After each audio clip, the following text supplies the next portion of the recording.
साथियों नमस्ते, स्वागत है आप सभी का मैया पाठशाला के इस डिजिटल प्लेटफॉर्म पर। जितने भी साथी वरिष्ठ अध्यापक भर्ती परीक्षा की तैयारी कर रहे हैं, आप सभी का स्वागत, अभिनंदन। कैसे हो आप सभी? बिल्कुल मस्त होंगे और तंदुरुस्त भी होंगे। आपकी तैयारी है वो बहुत अच्छी चल रही होगी साथियों। कुछ मेडिकल इमरजेंसी थी, इस वजह से आपकी 3-4 दिन क्लासें हैं वो नहीं हो पाई थी, उसके लिए मैं बिल्कुल क्षमा प्रार्थी हूँ आपसे। इसके बाद अब आगे से आपकी क्लासें हैं वो बिल्कुल कंटिन्यू रहेगी। और जैसा कि मैंने पहली कक्षा में आपको बताया था, पहले राजस्थान का इतिहास संस्कृति है वो पढ़ेंगे अपन, और इसका एक विस्तृत शेड्यूल है वो मैं कोशिश कर रहा हूं कि कल तक आपको ऐप पे मिल जाएगा विस्तृत शेड्यूल, ताकि आप अपनी तैयारी है वो पहले से करके रखेंगे कि भाई आज इस टॉपिक की क्लास है वो जीके के अंतर्गत होने वाली, इस टॉपिक के एमसीक्यू प्रश्न है वो अपन आज सॉल्व करने वाले हैं। ठीक है साथियों, देखिएगा आज जो टॉपिक रहेगा अपने वो है गुर्जर प्रतिहार राजवंश। कौन सा राजवंश है?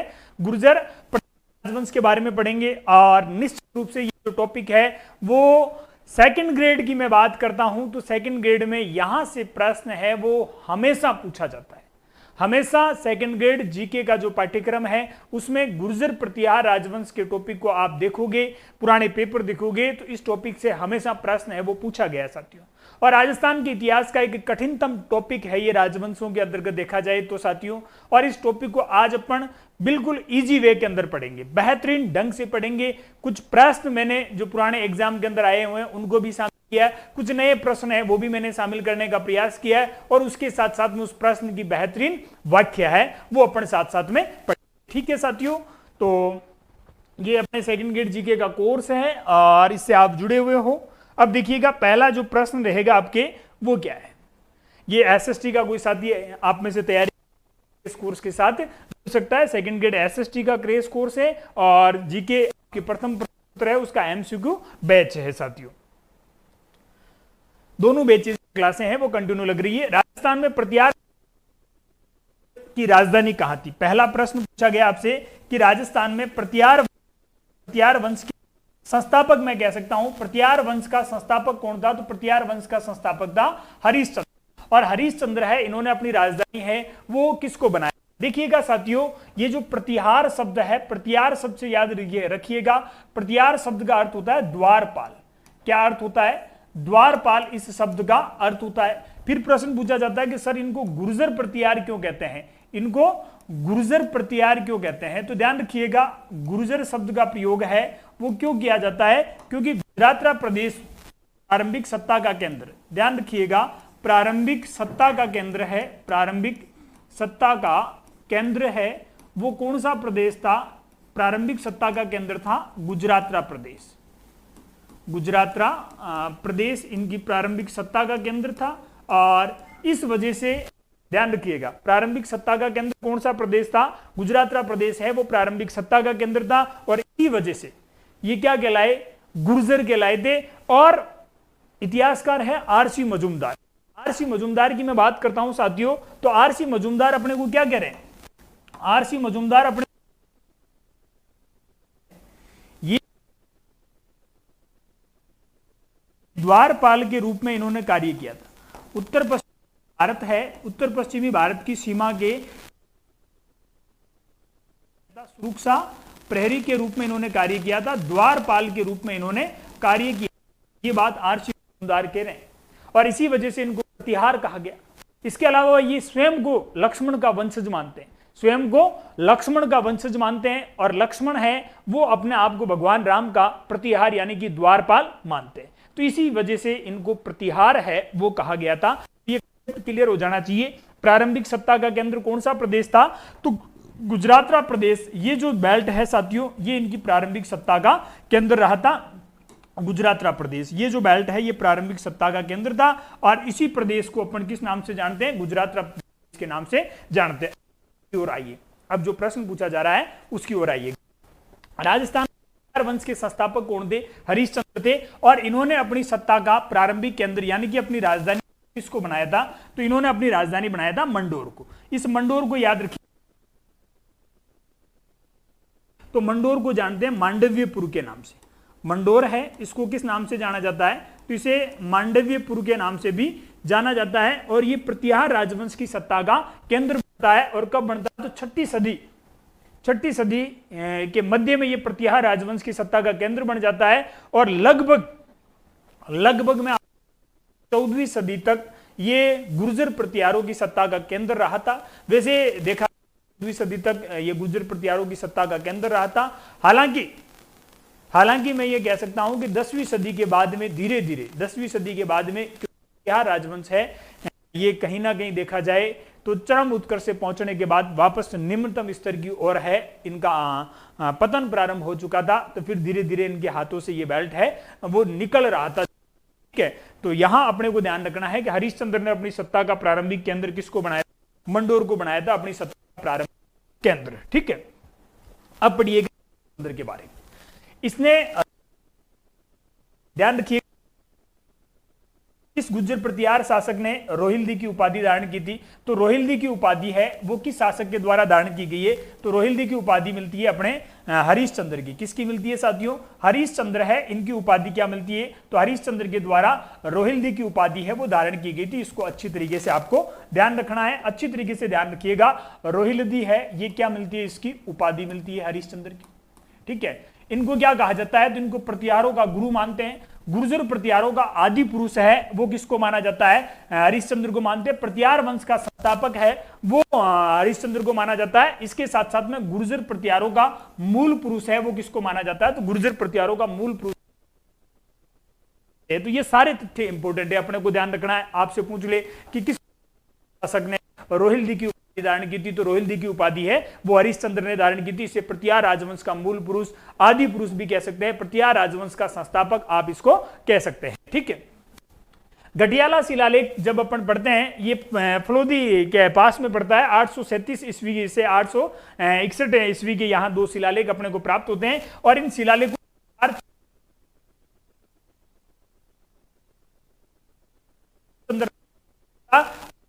भी कहा जाता है। इसकी दो पत्नी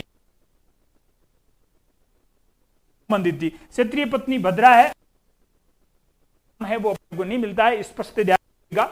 इससे ब्राह्मण पत्नी से पुत्र थे जिनके बारे में अपने को कोई विशेष जानकारी नहीं मिलती है, वो कहलाए थे ब्राह्मण प्रतिहार। क्या कहलाए थे? ब्राह्मण प्रतिहार। और जो क्षत्रिय पत्नी से, जो क्षत्रिय रानी से जिन पुत्रों का जन्म होता है वो क्या कहलाते हैं? तो वो कहलाते हैं क्षत्रिय प्रतिहार। वो क्या कहलाते हैं? क्षत्रिय प्रतिहार के नाम से उनको जाना जाता है। क्षत्रिय रानी है, इसके 4 पुत्र हुए थे। कौन कौन हुए थे? कक हुआ था, आप या इसी के लिए दद्ध शब्द है वो काम में लिया जाता है। ठीक, ये 4 पुत्र थे। इन 4 पुत्रों में रज्जिल है साथियों। रज्जिल से अपन मंडोर शाखा की शुरुआत मानते हैं। किससे? रज्जिल से मंडोर शाखा की शुरुआत मानी जाती है। चारों पुत्रों ने मिलकर के ही मांडव्यपुर या मंडोर को जीता और चारों ओर प्राचीर का निर्माण करवाया तथा गुर्जर प्रतिहार वंश की स्थापना की थी। क्लियर हो जाता है ये कंसेप्ट? प्रतिहार राजवंश का संस्थापक कौन था? तो हरिश्चंद्र था। हरिश्चंद्र है वो ब्राह्मण समुदाय से संबंधित है। हरिश्चंद्र है, इसने रोहिल्दी की उपाधि भी धारण की थी। इसे गुर्जर प्रतिहार राजवंश का संस्थापक भी कहते हैं। इसे गुर्जर प्रतिहारों का मूल पुरुष कहते हैं। इसे प्रतिहारों का गुरु भी कहा जाता है, प्रतिहारों का आदि पुरुष भी कहा जाता है। 2 पत्नियां थी इसकी, एक क्षत्रिय रानी भद्रा थी और एक ब्राह्मण वंश से संबंधित थी। ब्राह्मण रानी से जिन पुत्रों का जन्म होता है वो ब्राह्मण प्रतिहार कहलाते हैं, जिनके बारे में स्पष्ट जानकारी है वो नहीं मिलती है। क्षत्रिय रानी से 4 पुत्र हुए थे, भोगभट के बाद में कद्दक, उसके बाद में रज्जिल और उसके बाद में दत्त। इन चारों पुत्रों ने मिलकर के मंडोर को जीता था और मंडोर को प्रतिहारों की सत्ता का केंद्र बनाया था। वैसे मंडोर शाखा है वो स्पष्ट अपने को 560 ईस्वी के आसपास में मिलती है। रज्जिल वहां शासन कर रहा होता है। कौन कर रहा होता है? रज्जिल वहां शासन कर रहा होता है। मंडोर के प्रतिहार शासक निम्नलिखित में से कौन सा व्याकरण, तर्कशास्त्र, ज्योतिष, कला और काव्य रचना में कुशल थे और उन्हें प्रत्यक्ष रूप से 1 से अधिक भाषाओं में प्रतिष्ठित कवि के रूप में स्वीकार किया गया? अब यहां एक चीज और सुन लीजिए, कुछ इंपॉर्टेंट फैक्ट है जो मैं आपको नोट करवा रहा हूं। मुहणोत नैणसी से याद रखिएगा, मुहणोत नैणसी है। पहली चीज तो याद रखो कि मुहणोत नैणसी का संबंध कहां से? तो मुहणोत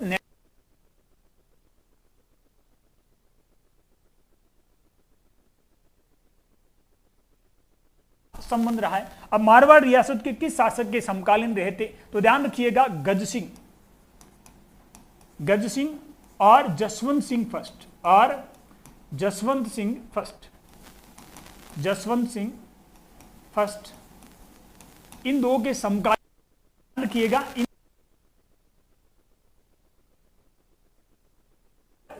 जो आपके जसवंत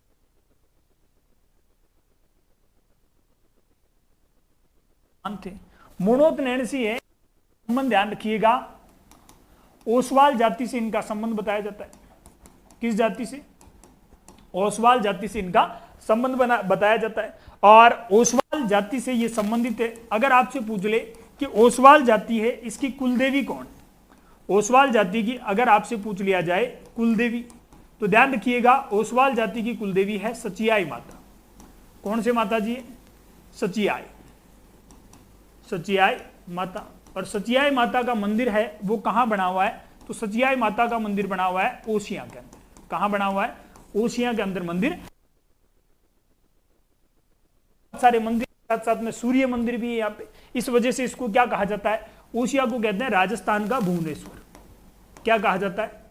राजस्थान का भुवनेश्वर इसको कहते हैं। राजस्थान का भुवनेश्वर किसको कहा जाता है? तो ओसिया को कहा जाता है राजस्थान का। क्लियर? अब वापस आइएगा, मोणोत नैणसी है, इनको और क्या कहते हैं? तो मोणोत नैणसी है, इनको कहा जाता है राजस्थान का अब्बुल फजल। राजस्थान का अब्बुल फजल इनको कहते हैं। राजस्थान का अब्बुल फजल इनको कहा जाता है। ठीक है, और ये मुंशी देवी प्रसाद के द्वारा इनको कहा गया था। राजस्थान में जनगणना का अग्रज कहते हैं इनको। राजस्थान में जनगणना का अग्रज इनको कहा जाता है। जनगणना का अग्रज किसको कहते हैं? तो मोणोत नैणसी को कहते हैं। नैणसी से याद रखिएगा आप, नैणसी से जो फैक्ट और याद रखने हैं वो कौन से हैं? तो ध्यान रखिएगा, नैणसिरी ख्यात इन्होंने लिखी है। नैणसिरी ख्यात है वो इनके द्वारा लिखी गई है। और ये जो नैणसिरी ख्यात है वो राजस्थान की सबसे प्राचीन ख्यात है साथियों। ये राजस्थान की सबसे प्राचीन ख्यात है। राजस्थान की सबसे प्राचीन ख्यात कौन सी है? अगर आपसे पूछ लिया जाए तो राजस्थान की सबसे प्राचीन ख्यात है मोणोत नैणसिरी ख्यात। अब के सर ये नैणसी गुर्जर प्रतिहारों में क्यों पढ़ा रहे? तो मोणोत नैणसी ने गुर्जर प्रतिहारों की 26 शाखाओं का उल्लेख किया। ये तथ्य आपको बताने के लिए मैं आपको मोणोत नैणसी पढ़ा रहा था। अगर आपसे कि मोणोत नैणसी है, इन्होंने गुर्जर प्रतिहारों की कितनी शाखाओं का उल्लेख किया? तो याद रखिएगा, गुर्जर प्रतिहारों की 26 शाखाओं का उल्लेख किया। गुर्जर प्रतिहारों की 26 शाखाओं का उल्लेख है। कितनी शाखाओं का? 26 शाखाओं का उल्लेख है वो इनके द्वारा किया गया। किसके द्वारा किया गया? मोणोत नैणसी के द्वारा गुर्जर प्रतिहारों की 26 शाखाओं का उल्लेख किया गया, जिसमें मंडोर शाखा है वो सबसे प्राचीन मानी जाती है। मंडोर शाखा है वो सबसे प्राचीन मानी जाती है। इसके अलावा भीनमाल शाखा है वो काफी शक्तिशाली रही थी। फिर उज्जैन शाखा, इधर बड़ौंच शाखा, इसके साथ साथ में कन्नौज शाखा है। इसके अलावा भी और भी गुर्जर प्रतिहारों की शाखाएं रही है। इसमें से अपन पढ़ रहे हैं मंडोर शाखा। और मंडोर शाखा के जिस शासक के बारे में अपने से पूछा जाता है वो शासक है आपके जो ज्योतिष का विद्वान था और रचना में भी कुशल, और इसके साथ साथ दक्ष था।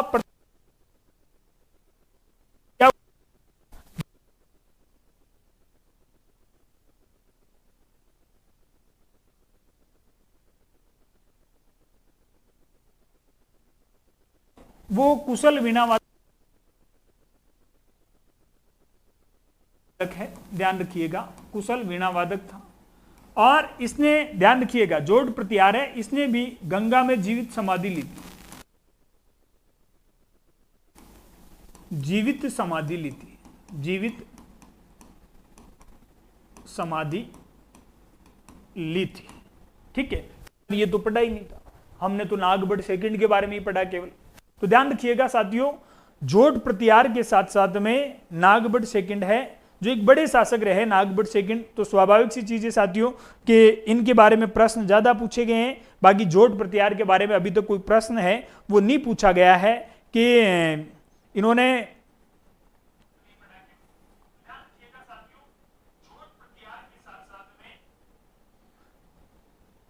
भैया सवाल पूछ लिया अपने से कि मंडोर शाखा के किस गुज्जर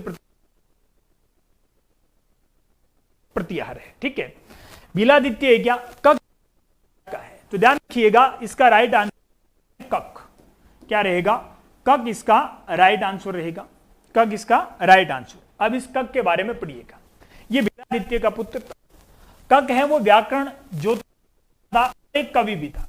इसने मुंगेर को पराजित, ध्यान रखिएगा नागभट्ट सेकंड का ये प्रमुख सामंत था और इसने बंगाल के धर्मपाल के विरुद्ध भी युद्ध में भाग लिया था।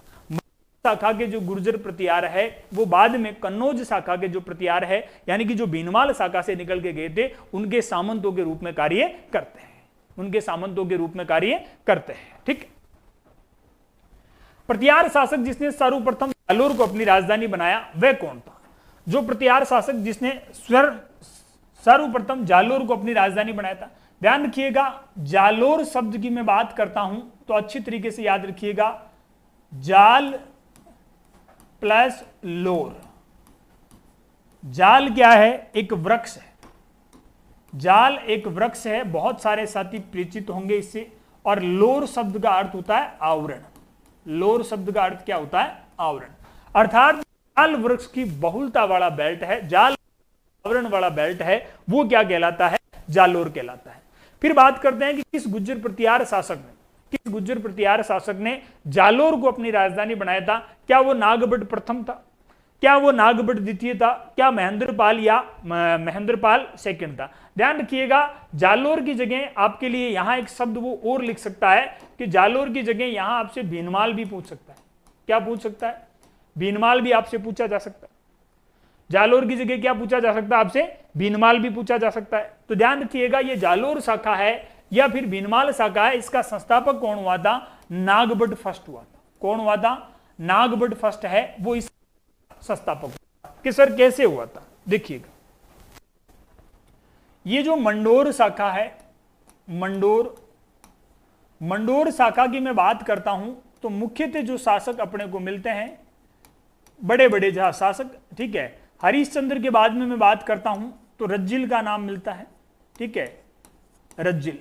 और रज्जिल के बाद में जो शासक है वो है आपके नरभट्ट, नरभट्ट। ठीक है, और है पेल्लो पेणी की उपाधि मिलती है, रहा है, इस वजह से इसको ये उपाधि है वो चीनी साहित्य में।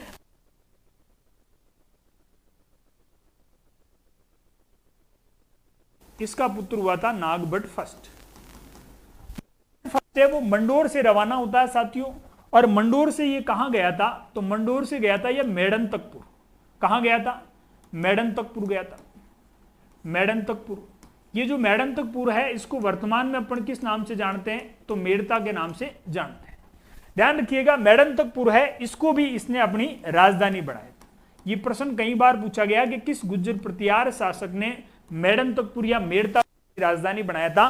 तो वो नागभट्ट फर्स्ट था। वो कौन था? नागभट्ट फर्स्ट। मेड़ंतकपुर से फिर ये आगे बढ़ता है और यहां से जाता है फिर ये भीनमाल। कहां जाएगा? भीनमाल। ध्यान रखिएगा भीनमाल में उस समय शासन कर रहे थे चावड़ा राजपूत। नागभट्ट ने किसको हराया था? चावड़ा राजपूतों को पराजित करके, चावड़ा राजपूतों को पराजित किया, राजपूतों को पराजित कर भीनमाल पर अधिकार किया, भीनमाल पर अधिकार इसने किया था। ठीक है, और भीनमाल से फिर ये कहां रवाना हो जाता है? फिर ये सोनगढ़ या अपन कह सकते हैं कनकाचल के नाम से भी उस पहाड़ी को जानते हैं अपन, और वहां एक दुर्ग की नींव रखता है सुकड़ी नदी के किनारे, जिसे आप जालोर दुर्ग के नाम से जानते हो। महर्षि जाबेली की तपोभूमि डॉक्टर दशरथ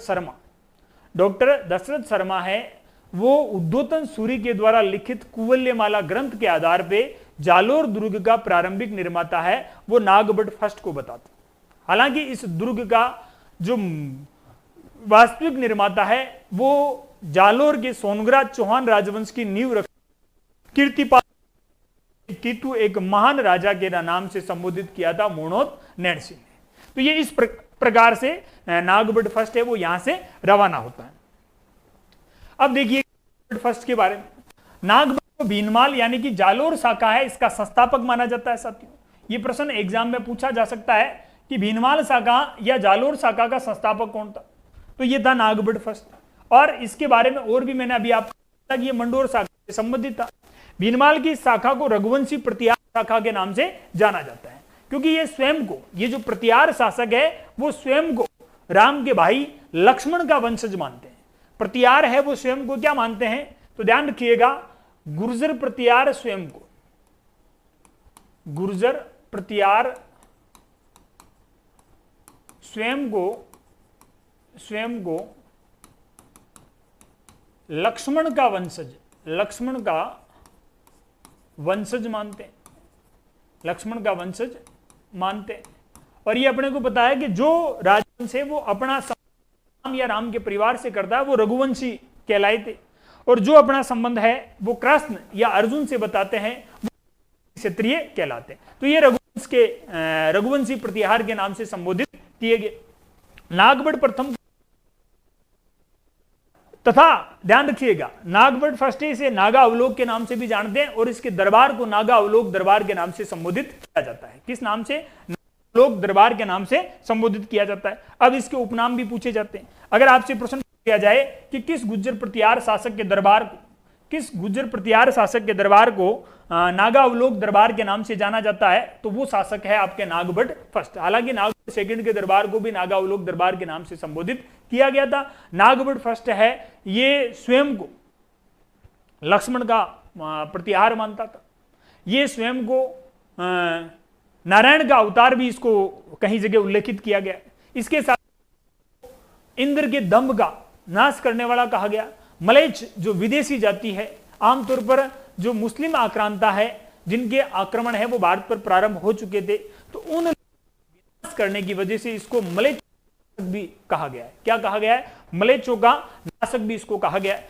रखिएगा नारायण की मूर्ति का प्रतीक किसको कहा गया है, तो नारायण की मूर्ति का प्रतीक है वो नागभट्ट फर्स्ट को कहा गया। इसे राम का प्रतिहार कहा गया, इसे क्षत्रिय ब्राह्मण भी कहा गया, और इंद्र के दंभ का नाशक जालोर गुर्जर प्रतिहारों का संस्थापक है वो किसको मानते हैं? अपन नागभट्ट फर्स्ट को मानते हैं। इसमें एक चीज और लिख लीजिएगा, इसे मलेच्छों का नाशक भी कहा जाता है। मलेच्छों का नाशक, मलेच्छों का नाशक कि पूछ ले कि मलेच्छों का नाशक किसको कहते हैं, तो साहब नागभट्ट फर्स्ट इसको मलेच्छों का नाशक कहा जाता है। इसने सबसे पहले भीनमाल को किससे जीता था? चावड़ा राजपूतों से जीता था। चावड़ा राजपूतों से यह सवाल पूछा जा चुका है और इसने किसको जीता? भीनमाल, या जिसे श्रीमाल के नाम से भी जानते हैं, और उसे अपनी राजधानी बनाया। फिर इसने आबू और उसके बाद में जालोर आदि को विजित किया तथा उज्जैन को अपनी राजधानी है वो इसने बनाया था। तो आपसे सवाल पूछ लिया जाए कि गुर्जर प्रतिहार राजवंश के किस शासक ने उज्जैन को अपनी राजधानी बनाया था, तो वो भी नागभट्ट ही है। ठीक है, नागभट्ट फर्स्ट के समय सभी राजपूत वंश जैसे गुहिल है, प्रमार है, राठौड़ है, चंदेल है, वो सारे के सारे इनके क्या थे? सामंत थे। वो सारे के सारे इनके सामंत थे। जबकि ये किनके सामंत? जब स्वतंत्र सत्ता की स्थापना करते हैं उससे पहले ये किनके सामंत थे? तो ये हर्षवर्धन के सामंत थे, और हर्षवर्धन की 643 में हो जाती है साथियों मृत्यु। ग्वालियर अभिलेख के अनुसार नागभट्ट ने मलेच्छ यानी सेना को, नागभट्ट फर्स्ट को प्रतिहार साम्राज्य का वास्तविक संस्थापक भी अपन कह सकते हैं। यह सवाल पूछा जा सकता है। ध्यान रखिएगा, अगर आपसे पूछ लिया जाए कि प्रतिहार साम्राज्य का वास्तविक संस्थापक है वो किसको कहोगे आप, तो नागभट्ट फर्स्ट को कहोगे, क्योंकि इसने मलेच्छ जो अरबी, उन अरबी आक्रांताओं को पराजित किया था, अरबी आक्रांताओं को पराजित किया था। अब यहां एक चीज और नोट कर लीजिएगा, राष्ट्रकूट राजवंश के शासक,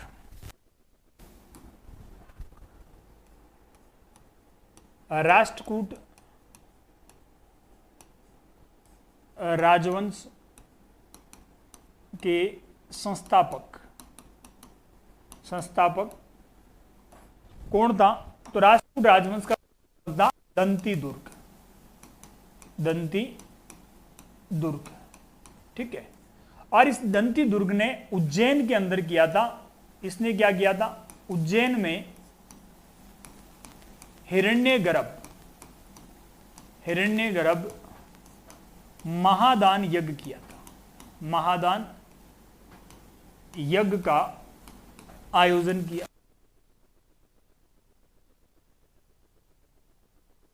तो यज्ञ हेतु जो यज्ञशाला बनी थी, उस यज्ञशाला के कार्य किया। यज्ञशाला के द्वारपाल के रूप में किसने? नागभट्ट फर्स्ट ने कार्य किया था।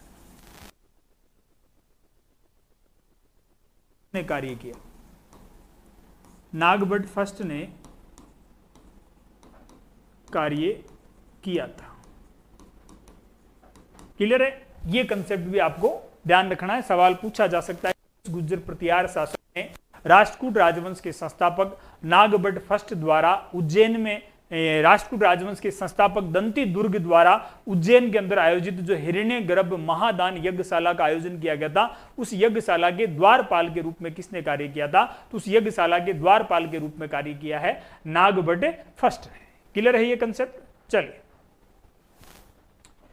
फिर आगे बढ़ते हैं। आदिवरा की उपाधि है वो जिस राजपूत शासक ने धारण की थी, वो शासक कौन था? पूछी कौन सी गई उपाधि है? आदिवरा की उपाधि पूछी गई।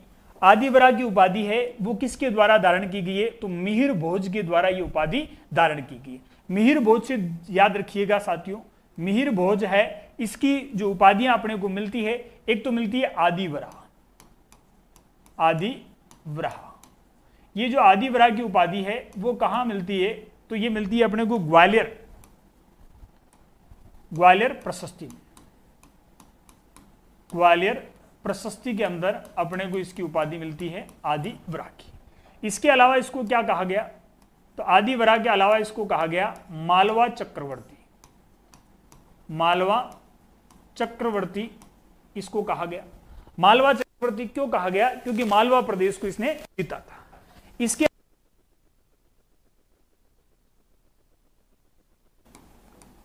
प्रभास पटन उपाधि है वो कहां मिलती? प्रभास पटन मिलती है दौलतपुर अभिलेख। कौन से अभिलेख में? दौलतपुर अभिलेख है। इस दौलतपुर अभिलेख के अंदर अपने को इसकी ये उपाधि प्राप्त होती है। क्लियर? तो ये तीनों उपाधियां हैं वो किसकी है? मिहिर भोज की है। ठीक है, मिहिर भोज ध्यान रखिएगा, प्रतिहारों में पितृहंता था। मिहिर भोज अच्छी तरीके से याद रखिएगा, प्रतिहारों में पितृहंता। प्रतिहारों में तो प्रतिहारों में पितृहंता शासक कौन था? तो प्रतिहारों में पितृहंता शासक था मिहिर भोज। पितृहंता शासक, इसने अपने पिता रामभद्र की हत्या की थी। पिता रामभद्र की 836 में हत्या की थी। पिता रामभद्र की 836 ईस्वी में हत्या की थी। किसने की थी? मिहिर भोज ने की थी। क्लियर है? पढ़िएगा, मिहिर भोज अपने पिता रामभद्र की हत्या करके शासक। इसे प्रतिहारों में क्या कहा जाता है? तो इसको प्रतिहारों में पितृहंता कहते हैं। सवाल पूछा जाएगा कि गुर्जर प्रतिहार राजवंश में पितृहंता शासक है वो किसको कहा जाता है? तो गुर्जर प्रतिहार राजवंश में पितृहंता शासक कहते हैं मिहिर भोज। मिहिर भोज अपने समय का उत्तर भारत का शक्तिशाली शासक था। वराह अभिलेख इसका प्रथम अभिलेख है और वराह अभिलेख लगभग 800 प्रशस्ति की मैं बात करता हूं साथियों, तो मिहिर भोज के समय का सर्वाधिक प्रसिद्ध अभिलेख ग्वालियर प्रशस्ति, और कहते हैं ये मिहिर भोज के काल में ही गई थी। इसमें कोई तिथि अंकित नहीं है। रखना, ये एक तिथि वहीन प्रस्थिति है ग्वालियर प्रशस्ति। इसकी लिपि है वो उत्तरी ब्राह्मी है और भाषा बताई गई है संस्कृत। ग्वालियर अभिलेख में इसकी उपाधि मिलती है। प्रश्न आपसे पूछ लिया जाए कि मिहिर भोज की उपाधि है वो आदिवरा कहां मिलती है, तो आदिवरा नाम से इसकी उपाधि है वो ग्वालियर अभिलेख में अपने को प्राप्त होती है। इसे आप ग्वालियर प्रशस्ति भी कह सकते हो। ध्यान रखिएगा, प्रतिहारों के बारे में जानकारी का सबसे बड़ा स्रोत गुर्जर प्रतिहारों के बारे में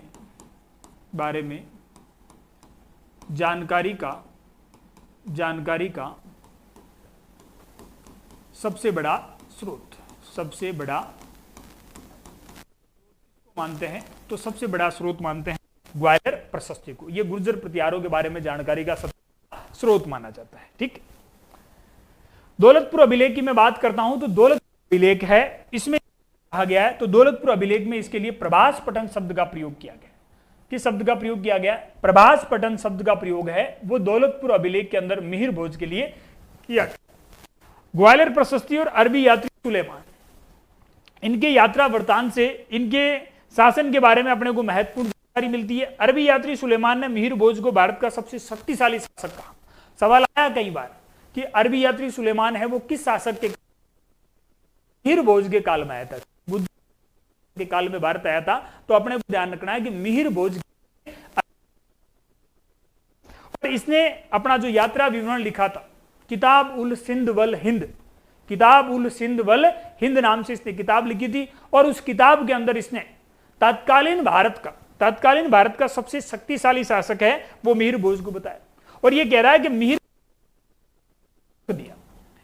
भोज ने आक्रमण को रोक दिया था। सुलेमान ने मिहिर भोज को अरबों का अमित्र और इस्लाम का शत्रु, सुलेमान ने मिहिर भोज को अरबों का अमित्र तो कहा ही है, अरबों के अमित्र के साथ साथ में इसने इस्लाम का शत्रु तक कह दी। इस्लाम का शत्रु तक इसने कहा है। किसने कहा है? सुलेमान। अगर आपसे पूछ ले कि सुलेमान के द्वारा कौन सी किताब लिखी गई, तो ध्यान रखिएगा, मैं आगे आपको यही नोट करवा देता हूं। सुलेमान मिहिर भोज के काल में भारत आया था। मिहिर भोज के समय भारत आया था। ठीक है, उसके साथ साथ में जो तथ्य आपको याद रखना है, इसकी बुक हालांकि परीक्षा में अभी तक नहीं पूछी गई, फिर भी याद रखिएगा कौन सी किताब लिखी इसने? किताब उल सिंध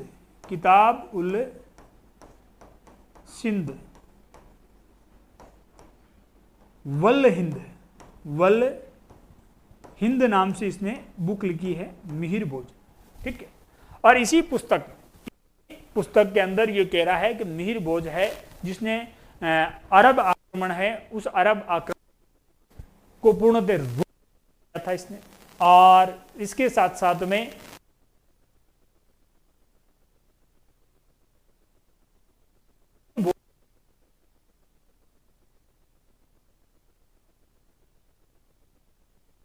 मिहिर भोज अपने ऊपर आक्रमण करेगा तो उसको धमकी देंगे कि हम इस सूर्य मंदिर को तोड़ देंगे। मिहिर शब्द का अर्थ ही होता है सूर्य, ध्यान रखिएगा, सूर्य मिहिर शब्द का अर्थ होता है। ठीक है,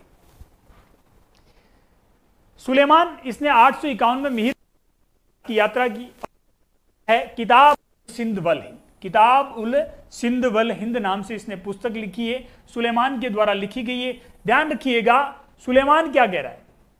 अगर आपसे पूछ लिया जाए कि इसने पाल और प्रतिहार राजाओं के विषय में लिखा है और इसने गुर्जर प्रतिहार राजवंश की सैन्य शक्ति और समृद्धि का उल्लेख करते हुए लिखा कि इस नरेश के पास एक विशाल सेना थी और उसकी अश्व सेना है वो भारत के किसी भी अन्य राजाओं की अश्व सेना से, यानी कि सवाल आपसे यह भी पूछा जा सकता है कि किस अरबी यात्री ने मिहिर भोज की अश्व सेना को तत्कालीन भारत की सबसे सर्वश्रेष्ठ सेना बताया था? तो ध्यान रखिएगा वो सुलेमान है। सत्य किसने बताया? नरेश यहां मिहिर भोज है और मिहिर भोज की सेना जो अश्व सेना है उसको तो तत्कालीन भारत की सबसे बड़ी सेना तक इसने बताया। अरबी यात्रियों के द्वारा गुर्जर प्रतिहार शासकों के लिए बोरा शब्द काम में लिया गया है, यह चीज भी आपको ध्यान रखनी है।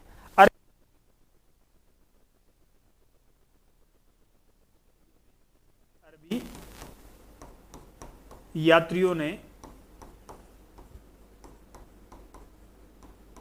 गुर्जर प्रतिहार शासकों हेतु, गुर्जर प्रतिहार शासकों हेतु बोरा शब्द का प्रयोग किया। शासकों हेतु कौन सा शब्द? बोरा शब्द प्रयुक्त किया है, प्रयुक्त किया। और जो गुर्जर प्रदेश है जहां, उस प्रदेश के लिए अल गुज्जर शब्द काम में लिया। जो गुर्जर प्रदेश है उस गुर्जर प्रदेश के लिए किस शब्द का प्रयोग किया? तो अल गुज्जर शब्द का प्रयोग किया। अल गुज्जर शब्द का प्रयोग। गुर्जर प्रतिहार बहुत इजी में क्लियर हो रहे हैं आपके, ठीक है।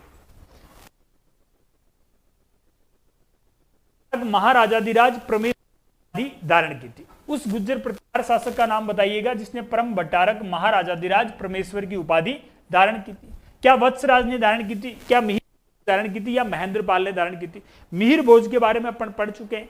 ध्यान, नागभट्ट सेकंड, किसने? नागभट्ट सेकंड है जिसने ये उपाधि धारण की है सर्वप्रथम।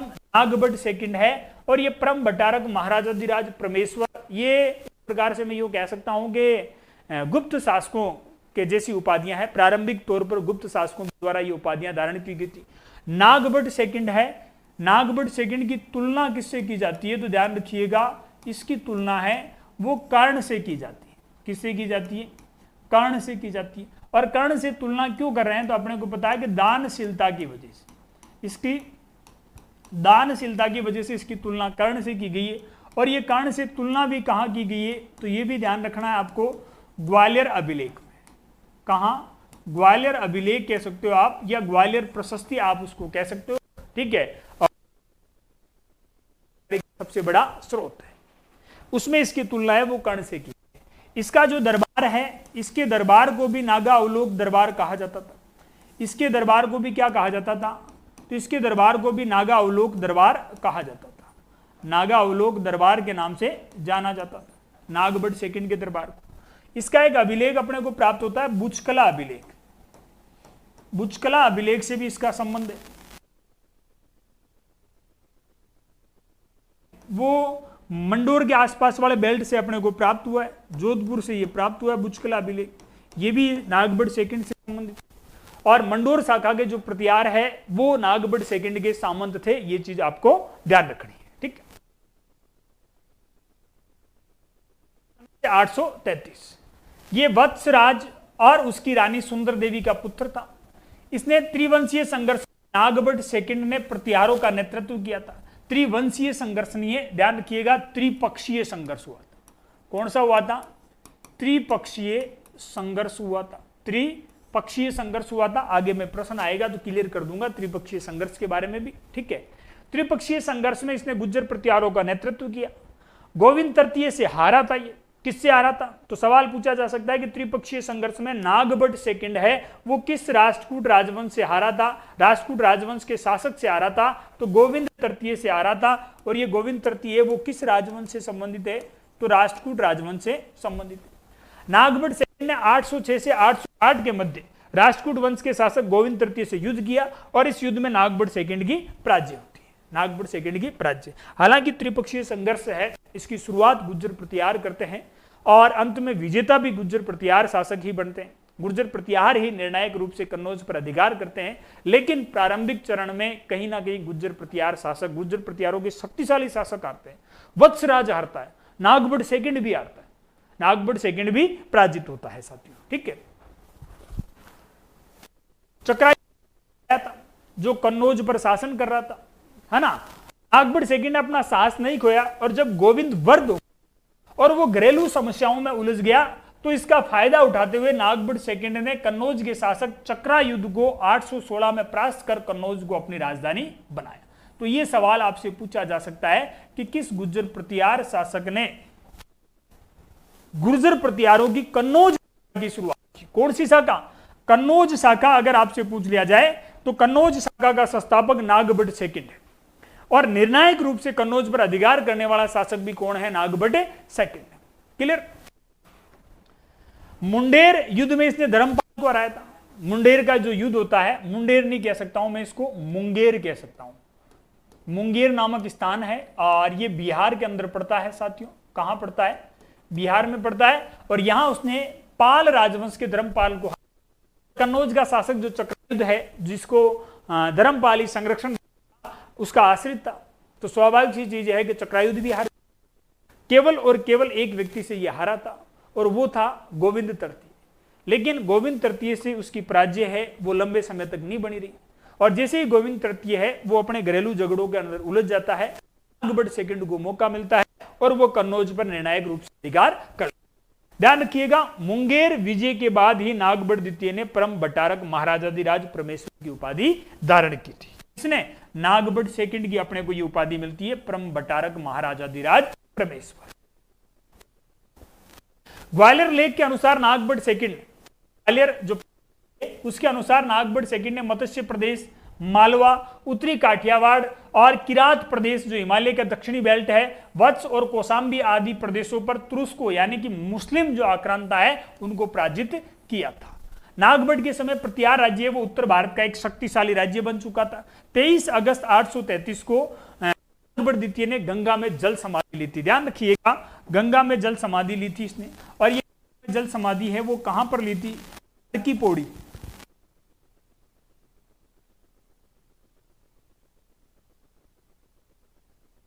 तो ये हरिद्वार के अंदर है, हरिद्वार।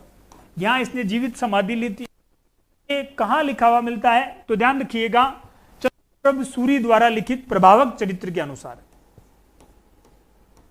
चंद्रप्रभ सूरी द्वारा लिखित, सूरी द्वारा लिखित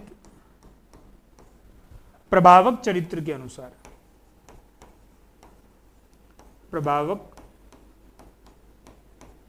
चरित्र के अनुसार कहां जीवित समाधि ली थी? तो हर की पौड़ी, और हर की पौड़ी है वो कहां पड़ता है? हरिद्वार के अंदर है साथियों। अच्छी तरीके से ये फैक्ट है वो आपको ध्यान रखना है। किस गुज्जर प्रतिहार शासक ने गंगा में जीवित समाधि ली थी? तो नागभट्ट सेकंड है, इसने गंगा में जीवित समाधि ली थी साथियों। किसने ली थी? नागभट्ट सेकंड ने गंगा में जीवित समाधि ली थी। इस तथ्य को आपको अच्छी तरीके से याद रखना है, ठीक है। अब बताओ, नागभट्ट सेकंड से संबंधित और कोई फैक्ट पेंडिंग रह गया क्या? अगर आपसे पूछ ले कि गुज्जर प्रतिहारों की कुलदेवी कौन है, तो ध्यान रखिएगा, गुर्जर प्रतिहारों की कुलदेवी है चामुंडा माता। गुर्जर प्रतिहारों की मैं बात कर रहा हूं, गुर्जर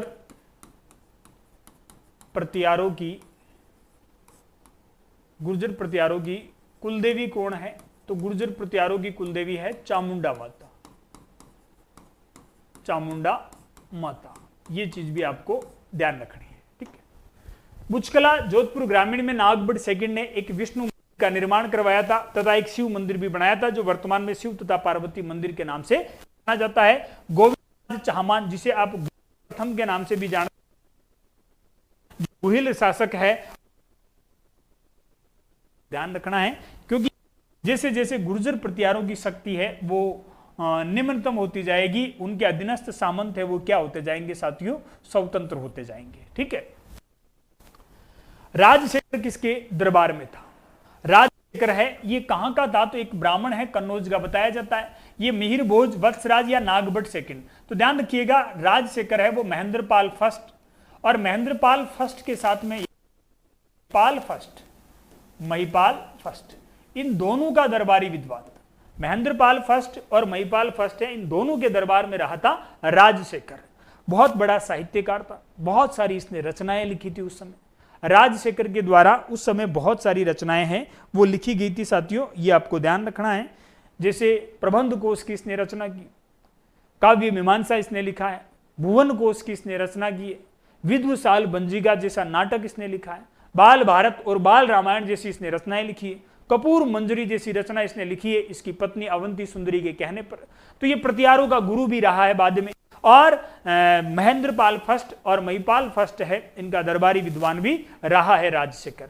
तो राजशेखर के साहित्य से प्रश्न है वो हमेशा पूछे गए हैं साथियों, इसके साहित्य से हमेशा प्रश्न पूछे गए। महेंद्रपाल प्रथम और महिपाल फर्स्ट का राज दरबारी कवि राजशेखर था, अच्छी तरीके से आपको ध्यान रखना है। महेंद्रपाल फर्स्ट का भी दरबारी विद्वान था और उसके साथ साथ में महिपाल फर्स्ट है इसका भी दरबारी विद्वान था। अब उससे भी इंपोर्टेंट फैक्ट क्या है, तो उससे इंपोर्टेंट है इसकी साहित्यिक रचनाएं। राजशेखर ने कपूर मंजरी, काव्य मीमांसा, विध्वसाल भंजिका, हरिविलास और भुवन कोश, इसके साथ साथ में बाल रामायण और बाल भारत आदि ग्रंथों की रचना की।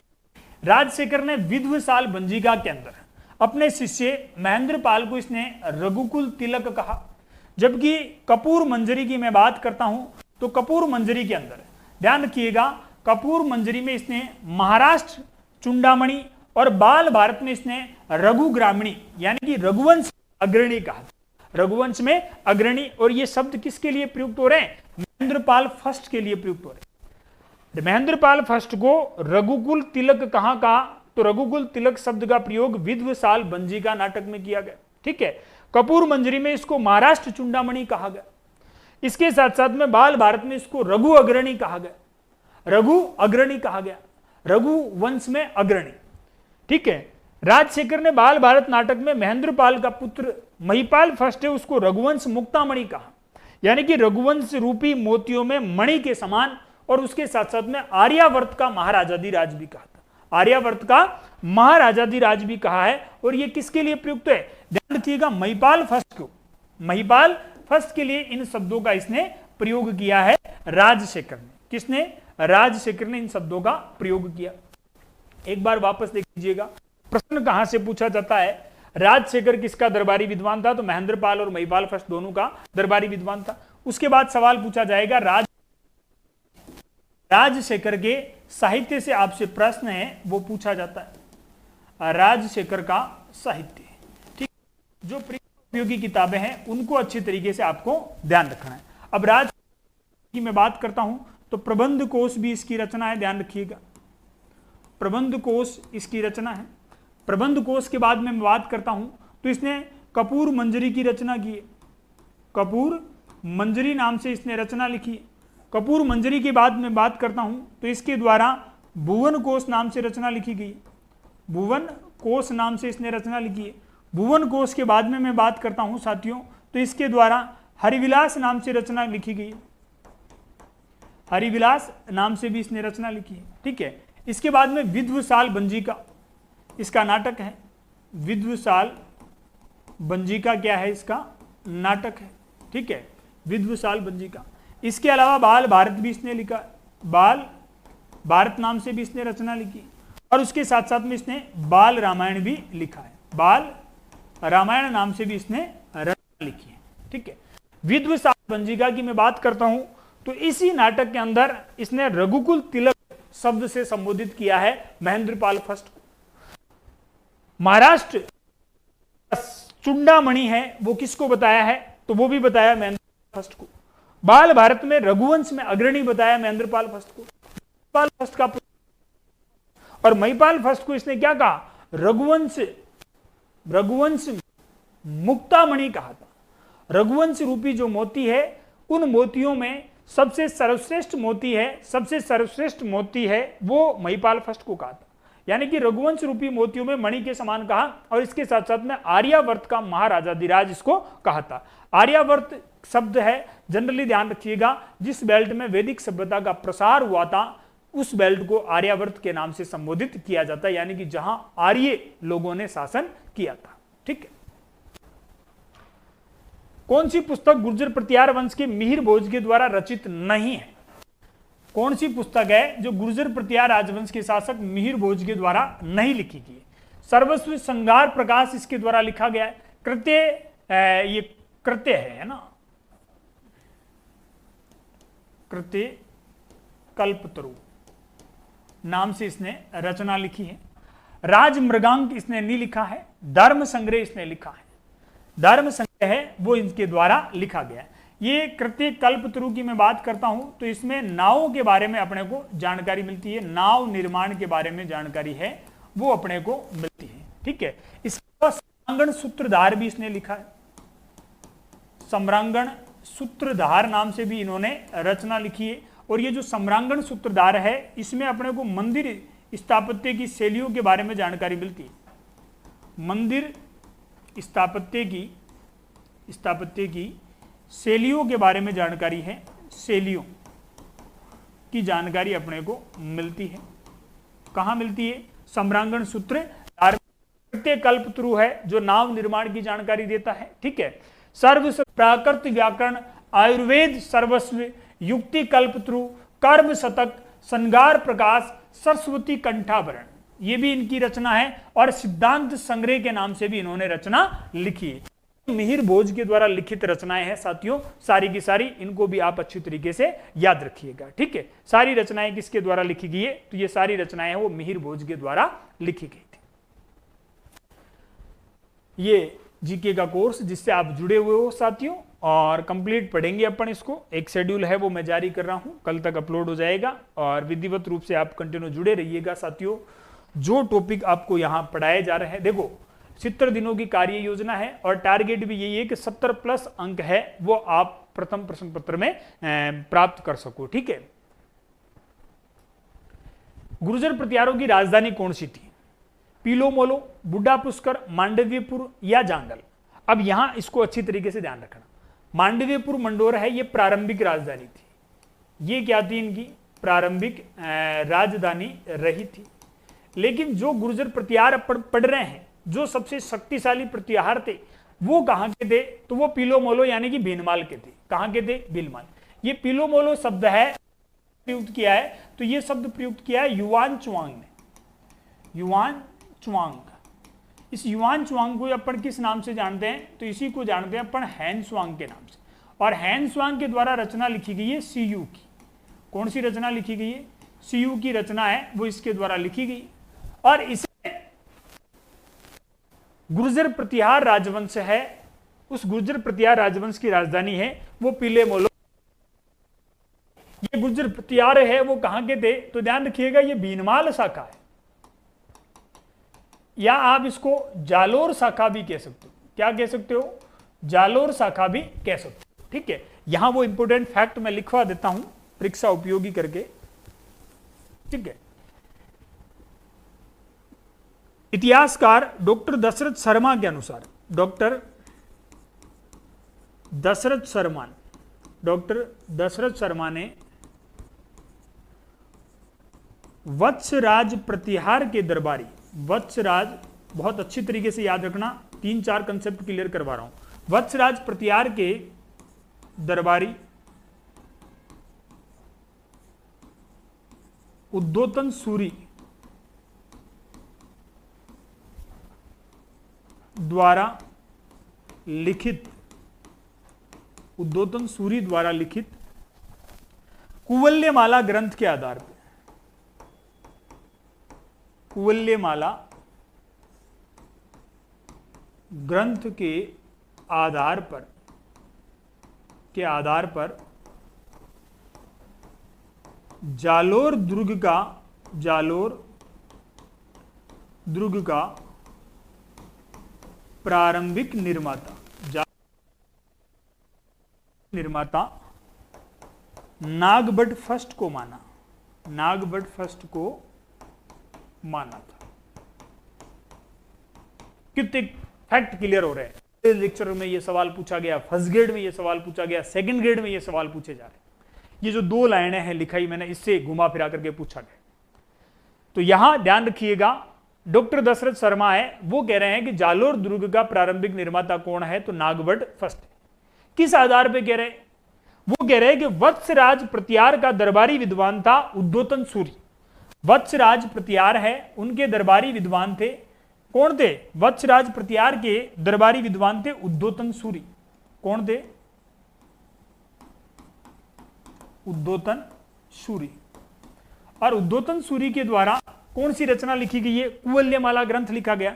ध्यान रखिएगा, ये जो कुवल्यमाला ग्रंथ है, इस कुवल्यमाला ग्रंथ का लेखन कहां हुआ था? तो कुवल्यमाला ग्रंथ है, इसका लेखन जालोर दुर्ग में हुआ था। कुवल्यमाला ग्रंथ है, इसका लेखन कहां हुआ था? तो इसका लेखन भी जालोर दुर्ग में हुआ था। इसका लेखन है वो कहां हुआ था, तो इसका लेखन भी जालोर दुर्ग में हुआ था। इसी दुर्ग में बैठ करके लिखा है, दो तंसूरी नहीं है। इस कुवल्यमाला ग्रंथ में देसी भाषाओं का उल्लेख मिलता है, 18 देसी भाषाओं का उल्लेख मिलता है, जिसमें से मरु भाषा के रूप में मारवाड़ी का उल्लेख भी अपने को मिलता है। ठीक, युवान चुआंग हैंसवांग सियुकी के अंदर गुर्जर प्रतिहारों की राजधानी किसको बता रहा है, पीले मोलो को बता रहा है। ध्यान रखिएगा, युवान चुआंग है वो 629 के आसपास में भारत आया था। हर्षवर्धन कब तक रहा था, तो ध्यान रखिएगा 629 से 644 ईस्वी तक ये भारत में रहा था। और इसने गुर्जर राज्य को कुचेलो कहा था। गुर्जर राज्य के लिए किस शब्द का प्रयोग किया, कुचेलो शब्द का प्रयोग किया। और इनकी राजधानी भीनमाल का नाम है वो पीलो मोलो लिखा। भीनमाल का प्राचीन नाम है वो श्रीमाल भी मिलता है।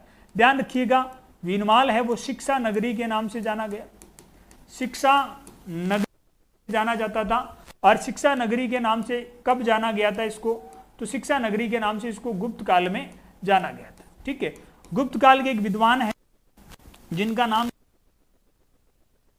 गुप्त काल के विद्वान है ब्रह्मगुप्त। और ब्रह्मगुप्त है वो भीनमाल के मूल निवासी थे। ये कहाँ के मूल निवासी थे, ये भीनमाल के ही मूल निवासी थे। ये कहाँ के, श्रीमाल कह सकते हो या इसी को आप कह सकते हो, यहाँ के मूल निवासी थे ब्रह्मगुप्त।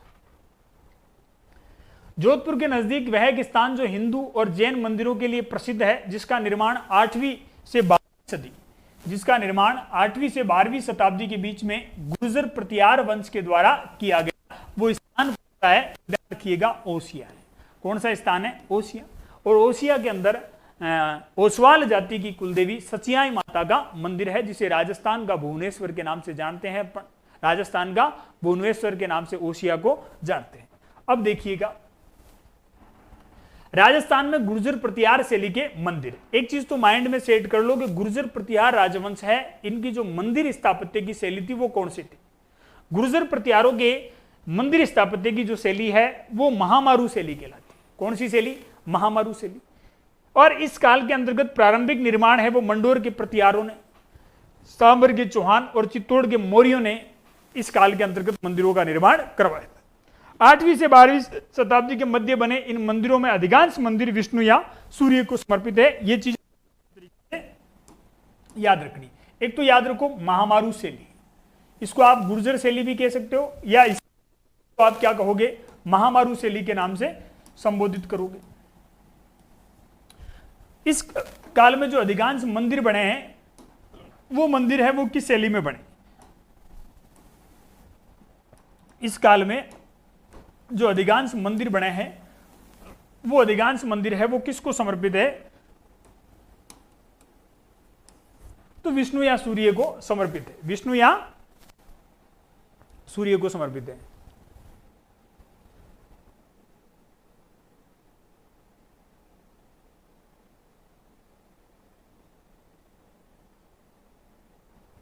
बिल्कुल सुरेंद्र कुमार जी,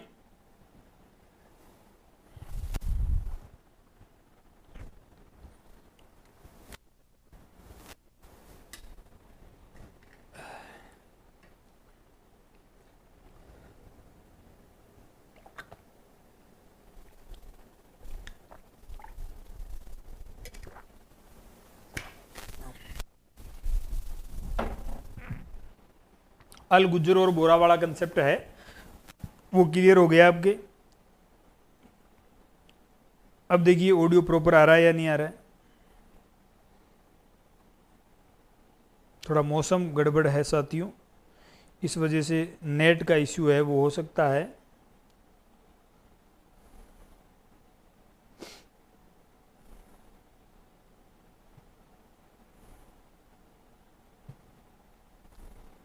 अठारह देसी भाषाओं का प्रयोग। जी पुष्पा साहू जी नमस्कार। एक बार देख लीजिए ऑडियो प्रॉपर आ रहा है या नहीं आ रहा है, क्योंकि थोड़ा नेटवर्क इश्यू है आज, है ना, थोड़ा नेटवर्क इश्यू है। चलिए आगे बढ़ते हैं अपन। गुर्जर प्रतिहारकालीन मंदिर कौन कौन से हैं, यहां से सवाल एग्जाम में कई बार पूछा गया कि कौन से मंदिर है जो गुर्जर प्रतिहार काल के हैं और कौन से मंदिर है जो गुर्जर प्रतिहार काल का नहीं है। ऑब्जेक्टिव प्रश्न आता है अपने, ठीक है। तो देखो हर्षद माता का मंदिर है आबानेरी के अंदर, ये गुर्जर प्रतिहार काल में बना हुआ है। कौन सा मंदिर है? माता का मंदिर। इसके बाद में ओसिया का जो सूर्य मंदिर है गुर्जर प्रतिहार काल में बना हुआ है। कलिका माता का मंदिर है चित्तौड़गढ़ के अंदर, ये भी गुर्जर प्रतिहार कालीन शैली में ही बना हुआ है, गुर्जर प्रतिहार काल में बना हुआ है। गुर्जर प्रतिहार कालीन शैली कह दीजिए या महामारू शैली आप इसको कह सकते हो। श्याम मंदिर चित्तौड़गढ़ के अंदर है, ये भी प्रतिहार कालीन शैली के अंतर्गत ही बना हुआ है, गुर्जर प्रतिहारों के काल में ही बना हुआ है। नवीं शताब्दी में विकसित गुर्जर प्रतिहार महत्वपूर्ण मंदिरों के अंतर्गत कामेश्वर मंदिर है आहुआ के अंदर। कामेश्वर मंदिर आहुआ है और इसको अच्छी तरीके से याद रखिएगा। 1857 की क्रांति के दौरान, 1857 की क्रांति के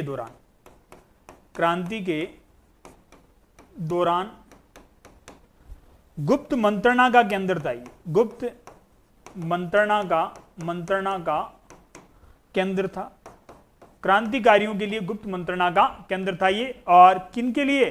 क्रांतिकारियों के लिए, क्रांतिकारियों के लिए। ये चीज भी आपको ध्यान रखना है, ठीक है। खेड़ बालोतरा के अंदर एक मंदिर बना हुआ है रणछोड़ जी का, और ये मंदिर भी महामारू शैली के अंदर बना हुआ है। इन मंदिरों को अच्छी तरीके से ध्यान रखना है आपको। हर्षद माता का मंदिर आबानेरी दोसा, ओसिया का सूर्य मंदिर है महामारू शैली में, कलिक माता का मंदिर है, ये भी महामारू, ये कलिक माता का मंदिर चित्तौड़गढ़ के अंदर है। कुंभ श्याम मंदिर है, ये भी महामारू शैली के अंदर है। कामेश्वर महादेव मंदिर है आहुआ के अंदर, ये भी महामारू शैली के अंदर है। रणछोड़ जी का मंदिर है खेड़ बालोतरा के अंदर, ये भी महामारू शैली के अंदर बना हुआ है। इसके साथ साथ में 10वीं और 11वीं शताब्दी प्रतिहारकालीन मंदिरों की मैं बात करता हूं तो हर्षनाथ का मंदिर है सीकर, ये भी 10वीं 11वीं सदी के अंतर्गत गुर्जर प्रतिहारकालीन माना जाता है। नीलकंठेश्वर मंदिर जसनगर मेड़ता नागौर के अंदर है, नीलकंठेश्वर महादेव का मंदिर है, ये भी गुर्जर प्रतिहारकालीन है। सरीस का अलवर के अंदर भी बना हुआ इसी प्रकार का एक मंदिर है, वो भी गुर्जर प्रतिहारकालीन है। अब देखो हर्षनाथ के मंदिर है, ध्यान रखना निर्माता नहीं पूछा जाएगा, गुर्जर प्रतिहारकालीन है या नहीं है। वैसे आप देखोगे तो हर्ष मंदिर है, इसका निर्माण तो गुवक फर्स्ट ने करवाया, चौहान राजवंश का था वो तो। लेकिन बात क्या चल रही है, ये गुवक फर्स्ट है, ये कोई स्वतंत्र शासक नहीं था, ये प्रारंभिक चौहान शासक है और ये गुर्जर प्रतिहारों के अधीन सामंत थे। चौहानों की कोई मंदिर स्थापत्य की स्पेशल कोई शैली नहीं दिख रही है, तो ये गुर्जर प्रतिहारकालीन महामारू शैली में बने हुए मंदिर है, ध्यान रखिएगा। नकटी माता का मंदिर है जय भवानीपुरा, जयपुर ग्रामीण के अंतर्गत आता है। मरकंडी माता का मंदिर बना हुआ है, निमाज ब्यावर जिले के अंतर्गत आता है, ये भी गुर्जर प्रतिहारकालीन है। दधिमती माता का मंदिर है गोठ मांगलोद के अंदर है, ठीक है, ये मंदिर भी गुर्जर प्रतिहारकालीन है। सोमेश्वर का मंदिर है बाड़मेर के अंदर, किराड़ू के अंतर्गत आता है, ठीक है, 1016 के आसपास में बना है, और ये मंदिर भी गुर्जर प्रतिहार शैली का अंतिम और सबसे भव्य मंदिर माना जाता है। कौन से मंदिर को मानते हैं? तो सोमेश्वर मंदिर को मानते हैं। ये सोमेश्वर मंदिर है वो कहाँ बना हुआ है? तो नाकोड़ा के बना हुआ है, नाकोड़ा जैन तीर्थ स्थल के नाम से फेमस है। तो ये वो मंदिर थे साथियों जो गुर्जर प्रतिहार काल में बने हुए थे, जिसमें से ये दधिमती माता, दादीच ब्राह्मणों की कुलदेवी के नाम से जाना जाता है इनको। इसके अलावा और भी बहुत सारे लोग हैं, बहुत सारे समुदाय हैं जिनकी कुलदेवी के रूप में दधिमती माता को माना जाता है। गुर्जर प्रतिहारकालीन मंदिर है, ठीक है। इसके अलावा नकटी माता का मंदिर जय भवानीपुरा, ये भी गुर्जर प्रतिहारकालीन है।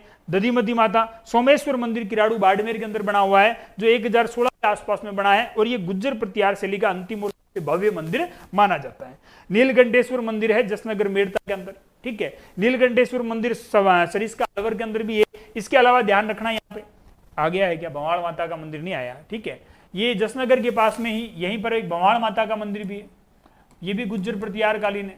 भवाड़ माता का मंदिर, भवाड़ माता का मंदिर, ये भवाड़ माता जी है वो ढाई प्याले शराब के लिए जाने जाते हैं, ढाई प्याले शराब के पीते हैं, ये हमेशा डेली पीते हैं, ठीक है। तो ये भी गुर्जर प्रतिहारकालीन है, जसनगर के पास में पड़ता है। हर्षनाथ मंदिर है, ये भी गुर्जर प्रतिहारकालीन। हर्षद माता का मंदिर भी गुर्जर प्रतिहारकालीन। ओसिया का सूर्य मंदिर, कलिका मंदिर चित्तौड़गढ़, कुंभ श्याम मंदिर चित्तौड़गढ़, कामेश्वर महादेव मंदिर आहुआ, तो ये सारे मंदिर है वो गुर्जर प्रतिहार काल के माने जाते हैं। निम्न में से किन अभिलेखों में प्रतिहारों को गुज्जर कहा गया? प्रतिहारों को कहा गया गुज्जर, ठीक है, प्रतिहारों को गुज्जर है वो किन अभिलेखों के अंदर कहा गया? प्रतिहारों को गुज्जर किन अभिलेखों में कहा गया? प्रतिहारों को गुज्जर है नीलकुंड अभिलेख में कहा गया, देवली अभिलेख में कहा गया, रामनपुर नहीं है साथियों, ये राधनपुर है। ये क्या है? राधनपुर, ठीक है, राधनपुर अभिलेख है, इसमें भी कहा गया, और करड़ा अभिलेख है, इसमें भी कहा गया। इसके साथ साथ में एक और ऐड कर लीजिएगा आप, राजौरगढ़, अलवर के अंतर्गत आता है राजौरगढ़, इस अभिलेख में भी प्रतिहारों को गुज्जर कहा गया। प्रतिहारों को क्या कहा गया? गुज्जर कहा गया। तो यहां चारों सही रहेंगे, चारों सही रहेंगे। नीलकुंड, और नीलकुंड के साथ साथ में कौन सा है? तो नीलकुंड के साथ में है आपके राधनपुर, राधनपुर, देवली।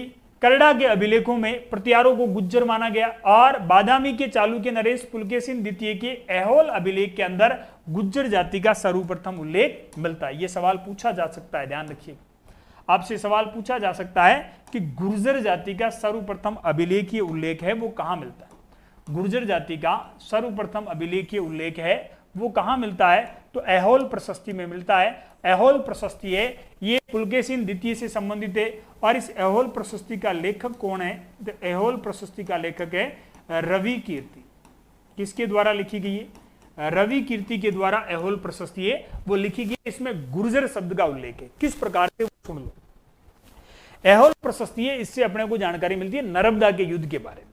ये जो ऐहोल प्रशस्ति है ना, इस ऐहोल प्रशस्ति के अंदर उल्लेख मिलता है 630 से 634 के बीच में एक युद्ध हुआ था। कौन सा? नर्मदा का युद्ध। कौन सा युद्ध हुआ था? नर्मदा का युद्ध। कि सर इस युद्ध का क्या संबंध है गुर्जरों से? ये नर्मदा का युद्ध किस किस के बीच में हुआ था? तो वो भी सुन लो। ये युद्ध हुआ था, एक तरफ तो कौन सा? हर्षवर्धन, हर्षवर्धन। और दूसरी तरफ कौन था? तो यहां दूसरी तरफ था पुलकेशिन सेकंड। दूसरी तरफ कौन था? Pulakeshin second, Pulakeshin second. Pulakeshin second ने हर्षवर्धन को हराया। पुलकेशिन सेकंड है, इसने किसको हराया था? पुलकेशिन सेकंड है, इसने हर्षवर्धन को पराजित किया था। यानी कि पुलकेशिन सेकंड की क्या हुई इसमें? विजय। और इस पुलकेशिन सेकंड का दरबारी विद्वान कौन है? रवि। इसी का तो दरबारी यही है रवि कीर्ति, ये इसी का दरबारी है।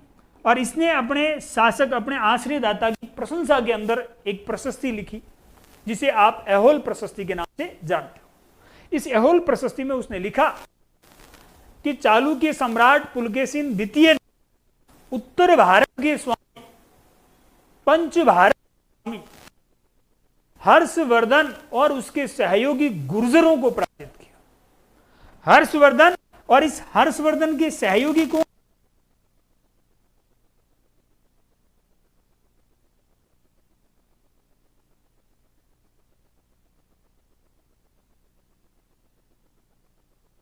मिलता है। बात रवि कीर्ति ने लिखी ऐहोल प्रशस्ति के अंदर कि नर्मदा के युद्ध पुलकेशिन द्वितीय ने उत्तर भारत के सम्राट हर्षवर्धन और उसके सहयोगी गुर्जरों को पराजित किया था। और इसीलिए यह लाइन लिखी हुई मिलती है कि गुर्जर शब्द का पहला अभिलेखीय प्रमाण अपने को कहां मिलता है? तो चालुक्य शासक पुलकेशिन द्वितीय के दरबारी विद्वान रवि कीर्ति के द्वारा लिखित ऐहोल प्रशस्ति के अंदर गुर्जरों का उल्लेख मिलता है। ठीक, चलिए। प्रतिहार शासक के शासन काल में जैन ग्रंथ हरिवंश पुराण और कुवल्यमाला लिखा गया। ये मैं आपको पीछे बता चुका हूं। हरिवंश पुराण है और इसके साथ साथ में कुवल्यमाला। और ये किसके काल में लिखे गए? वत्सराज के काल में लिखे गए। किसके काल में? वत्सराज के काल। अगर पूछ ले कि हरिवंश पुराण है और कुवल्यमाला का लेखक कौन है, तो ध्यान रखिएगा कुवल्यमाला जिसके अंतर्गत उद्योतन सूरी के द्वारा लिखी गई है, जालोर दुर्ग में बैठ करके उद्योतन सूरी के द्वारा यह रचना लिखी गई। जबकि जिनसेन सूरी के द्वारा, जिनसेन सूरी के द्वारा क्या लिखा गया? हरिवंश पुराण लिखा गया। हरिवंश पुराण के लेखक कौन है? सूरी के द्वारा इसकी रचना की गई थी। जबकि कुवल्यमाला किसके द्वारा लिखा गया? तो कुवल्यमाला लिखा गया उद्योतन सूरी के द्वारा। उद्योतन सूरी के द्वारा लिखा गया कुवल्यमाला। इस कुवल्यमाला के अंदर 18 देशी भाषाओं का उल्लेख है। 18 देशी भाषाओं का उल्लेख मिलता है। और ये जो 18 देशी भाषाएं हैं, भाषाओं के अंतर्गत एक भाषा के रूप में अपने को मरु भाषा, ठीक है, या आप कह सकते हो कि राजस्थानी का उल्लेख मिलता है। राजस्थानी कह सकते हो, या आप कह सकते हो कि मारवाड़ी का सर्वप्रथम उल्लेख मिलता है। सर्वप्रथम उल्लेख है वो अपने को मिलता है। क्लियर? अब पढ़िए वत्सराज। इसकी उपाधि से संबंधित प्रश्न पूछे जाते हैं। वत्सराज ने रण हस्ती की उपाधि धारण की थी। रण मतलब युद्ध और हस्ती में कहते हैं हाथी को। युद्ध भूमि में हाथी के समान बलशाली किसको कहा गया? वत्सराज को कहा गया साथियों। किसको कहा गया? वत्सराज को युद्ध भूमि में हाथी के समान बलशाली कहा गया। ध्यान रखिएगा, प्रत्यार राज्य की नींव डालने वाला शासक इसको कहा गया। और ये प्रत्यार राज्य की नींव कहां डाल रहा है? प्रत्यार राज्य की नींव कहां डाल रहा है? तो प्रत्यार राज्य की नींव डाल रहा है कन्नौज में। कहां डाल रहा है? कन्नौज में। ठीक है। ओसिया और दौलतपुर अभिलेख के अनुसार वत्सराज ने बंडी जाति को हराया था। किस जाति? ध्यान रखिएगा, एक भूंडी, अपन मारवाड़ी में यह करे ना भूंडी, है ना, बदसूरत रिया करे बिन किया करे भूंडी। ठीक है। एक बंडी जाति का दमन है वो वत्सराज ने किया। और पूछ ले बंडानक जाति का दमन किसने किया? तो बंडानक जाति के विद्रोह का दमन है वो पृथ्वीराज चौहान तृतीय ने किया था। बंडी जाति का दमन वत्सराज ने, बंडानक जाति का दमन पृथ्वीराज चौहान तृतीय। तो ध्यान रखिएगा, और इस बंडी जाति को हरा करके उसने अपने उनके राज्य पर अधिकार कर लिया। वत्सराज के समय ही कन्नौज के लिए त्रिदलीय संघर्ष प्रारंभ हुआ था और लगभग 150 चला था। यह सवाल कई बार पूछा गया है एग्जाम के अंदर। प्रश्न आपसे पूछा जा सकता है कि त्रिपक्षीय संघर्ष की शुरुआत किसके द्वारा की गई थी? तो गुर्जर प्रतिहारों के द्वारा त्रिपक्षीय संघर्ष की शुरुआत की गई थी। शुरुआत करने वाला शासक कौन था? तो शुरुआत करने वाला शासक था वत्सराज। बंडी जाति के विद्रोह का इसने दमन किया था। यह चीज भी आपको ध्यान रखनी है। किस जाति के विद्रोह का दमन किया था? तो बंडी जाति के विद्रोह का दमन है वो वत्सराज प्रतिहार के द्वारा किया गया था। वत्सराज प्रतिहार। रणहस्तिन की उपाधि इसकी मिलती है। रणहस्तिन का अर्थ क्या होता है? रणहस्तिन मतलब युद्ध भूमि में हाथी के समान। युद्ध भूमि में हाथी के समान। हाथी, युद्ध भूमि में हाथी के समान, हाथी के समान। ठीक है। इसके अलावा वत्सराज की एक उपाधि और मिलती है अपने को, जेवरा। जेवरा उपाधि है, यह भी वत्सराज की मिलती है। मैं दोनों उपाधियां इसकी लिखवा देता हूं। वत्सराज है, इससे संबंधित जो मेन जो फैक्ट अपने को मेन जो फैक्ट वत्सराज से संबंधित आपको ध्यान रखने हैं वो कौन कौन से? ये जो वत्सराज प्रतिहार है इससे संबंधित मेन जो फैक्ट आपको कौन कौन से याद रखने? पहला फैक्ट तो याद रखो इसकी उपाधियां। किससे सवाल आता है? इसकी उपाधि से सवाल आता है। तो उपाधियां इसकी दो ही याद रखनी है। कौन कौन सी? पहले याद रखो रणहस्तिन, रणहस्तिन। ठीक है, ये क्लियर हो गई। दूसरी उपाधि कौन सी है? जेवरा। जेवरा, जेवरा इसको उपाधि है वो एक दूसरे नामक ब्राह्मण के द्वारा दी गई थी। और ये क्यों दी गई थी? भागवत मत का संरक्षक, भागवत मत का इसने संरक्षण किया था, इस वजह से इसको जेवरा की उपाधि संबोधित किया गया था। ध्यान रखिएगा, स्वयं शैव मत का अनुयायी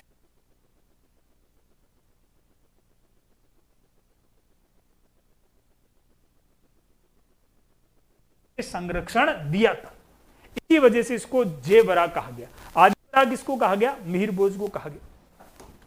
उसके बाद जो इंपॉर्टेंट फैक्ट है वो क्या याद रखना है? त्रिपक्षीय संघर्ष की शुरुआत किसके ऊपर अधिकार करना था? कन्नौज। कन्नौज पर अधिकार को लेकर,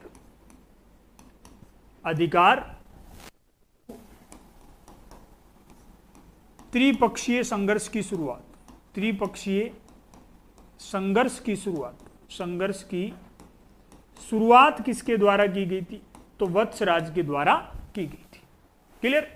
इसके साथ में और क्या याद रखना है? तो ध्यान रखिएगा, वत्सराज से संबंधित और जो फैक्ट आपको ध्यान रखने हैं वो कौन कौन से? वो ये है कि बंडी जाति के विद्रोह का दमन किया था। कौन सी जाति? बंडी। बंडी जाति के विद्रोह का दमन, विद्रोह का दमन इसने किया था। ठीक है। इससे भी इंपॉर्टेंट चीज जो आपको ध्यान रखनी है वो कौन सी है? तो सबसे इंपॉर्टेंट चीज इससे रिलेटेड है वो है दोनों साहित्यकार। अच्छी तरीके से याद रखिएगा, उद्योतन सूरी, उद्योतन सूरी और जिनसेन सूरी, जिनसेन सूरी। ये क्या थे? इसके दरबारी विद्वान, दरबारी विद्वान थे। किसके थे? वत्सराज के। उद्योतन सूरी ने क्या लिखा कि सर उद्योतन सूरी कुवल्यमाला। उद्योतन सूरी ने क्या लिखा? तो इन्होंने लिखा कुवल्यमाला, कुवल्यमाला। कि सर जिनसेन सूरी ने क्या लिखा? तो इन्होंने लिखा हरिवंश पुराण, हरिवंश पुराण। कौन सा पुराण? हरिवंश पुराण। तो ये फैक्ट है वो वत्सराज से संबंधित है, जिनको आपको अच्छी तरीके से याद रखना है। अब मैं बात करता हूं त्रिपक्षीय संघर्ष की। किसकी बात करता हूं? त्रिपक्षीय संघर्ष। तो देखिएगा, त्रिपक्षीय संघर्ष की मैं बात करता हूं तो त्रिपक्षीय संघर्ष है वो किस पर अधिकार को लेकर के हुआ?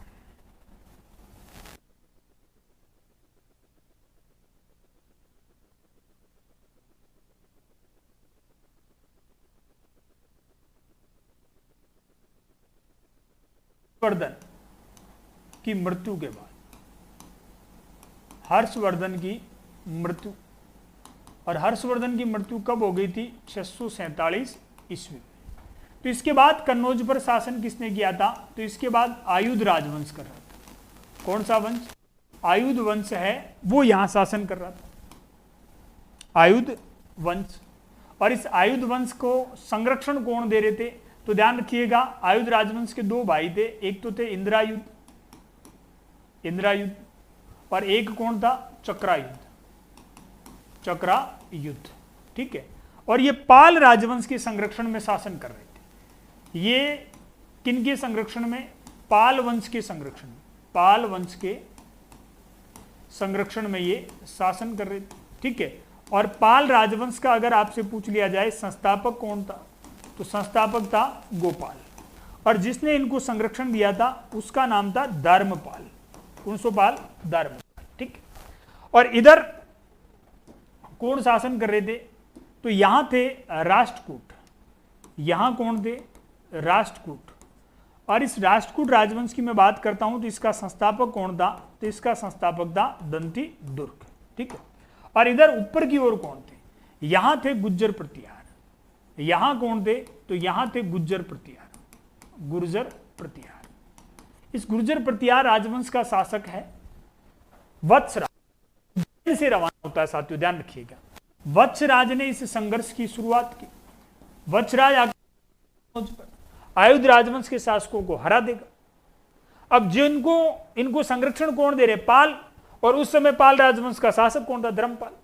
तो ये धर्मपाल है वो इनके पक्ष में लड़ने के लिए आता है। वत्सराज और धर्मपाल के बीच में एक युद्ध होता है, मुंगेर का युद्ध। उस मुंगेर के युद्ध में है कि वत्सराज ने किसको पराजित कर दिया था? मुंगेर के युद्ध में वत्सराज के द्वारा पाल राजवंश के शासक धर्मपाल, और धर्मपाल के साथ में कौन लड़ रहे थे? धर्मपाल के साथ में लड़ रहे थे ये इंद्रायुध और चक्रायुध। इनको भी पराजित कर दिया। अब ये वापस कन्नौज। लेकिन जैसे भारत से राष्ट्रकूट राजवंश का शासक आ गया था ध्रुव फर्स्ट। कौन आ गया था? ध्रुव फर्स्ट। ये जो वत्सराज है ये वत्सराज को तो हरा देगा, लेकिन इस राष्ट्रकूट राजवंश के ध्रुव फर्स्ट नामक शासक, ध्रुव फर्स्ट नामक शासक है, इस ध्रुव फर्स्ट है उससे पराजित हो जाएगा वत्सराज। यानी कि कन्नौज पर यह अधिकार नहीं कर पाएगा। और पराजय के बाद वापस उसके बेल्ट में आ जाता है और यहीं पर उसकी मृत्यु हो जाती है। तो ध्यान रखिएगा, त्रिपक्षीय संघर्ष की शुरुआत है वो कन्नौज पर अधिकार को लेकर के हुई थी। ये उत्तर भारत की सत्ता का केंद्र था। हर्षवर्धन ने जिस कन्नौज के महत्व को स्थापित किया था, उस कन्नौज पर अधिकार को लेकर के तत्कालीन भारत की तीन शक्तियां संघर्ष कर रही थी। उत्तर भारत से, मैं कह सकता हूं उत्तर पश्चिमी भारत से गुज्जर प्रतिहार, पूर्व से पाल और दक्षिण से राष्ट्रकूट। शुरुआत गुज्जर प्रतिहार करते हैं, वत्सराज शुरुआत करता है, लेकिन जो निर्णायक विजय है वो निर्णायक विजय किनकी होती है? तो निर्णायक विजय होती है गुर्जर प्रतिहारों की। ठीक है। त्रिदलीय त्रिकोणीय संघर्ष वत्सराज के समय कन्नौज उत्तर भारत का प्रमुख केंद्र बनता जा रहा था। अतः कन्नौज पर पूर्वी बंगाल के पाल वंश, दक्षिण के राष्ट्रकूट वंश और गुर्जर प्रतिहार वंश के शासकों की नजर थी। कन्नौज को लेकर के उक्त तीनों राजवंशों में संघर्ष हुआ और इस त्रिपक्षीय संघर्ष के दौरान कन्नौज पर इंद्रायुध और चक्रायुध नामक शक्ति विहीन आयुध वंश के शासकों का शासन था। और इस संघर्ष का प्रारंभ किसने किया था? तो वत्सराज ने किया था। ठीक है। क्लियर है ना ये कंसेप्ट। वत्सराज से संबंधित और भी कोई परीक्षा उपयोगी फैक्ट आपके नहीं बचेगा, सारे क्लियर हो गया वत्सराज। प्रतिहार वंश का अंतिम शासक कौन था? अंतिम पूछा, ध्यान रखना, अंतिम शासक पूछा है। और अंतिम शासक कौन था? तो अंतिम शासक था यशपाल। कौन सा पाल? यशपाल। ध्यान रखिएगा, यशपाल प्रतिहार राजवंश का अंतिम शासक था। ये जो राज्यपाल, इस राज्यपाल से तो अपने को ध्यान रखना है कि महमूद गजनवी के आक्रमण के समय, महमूद गजनवी के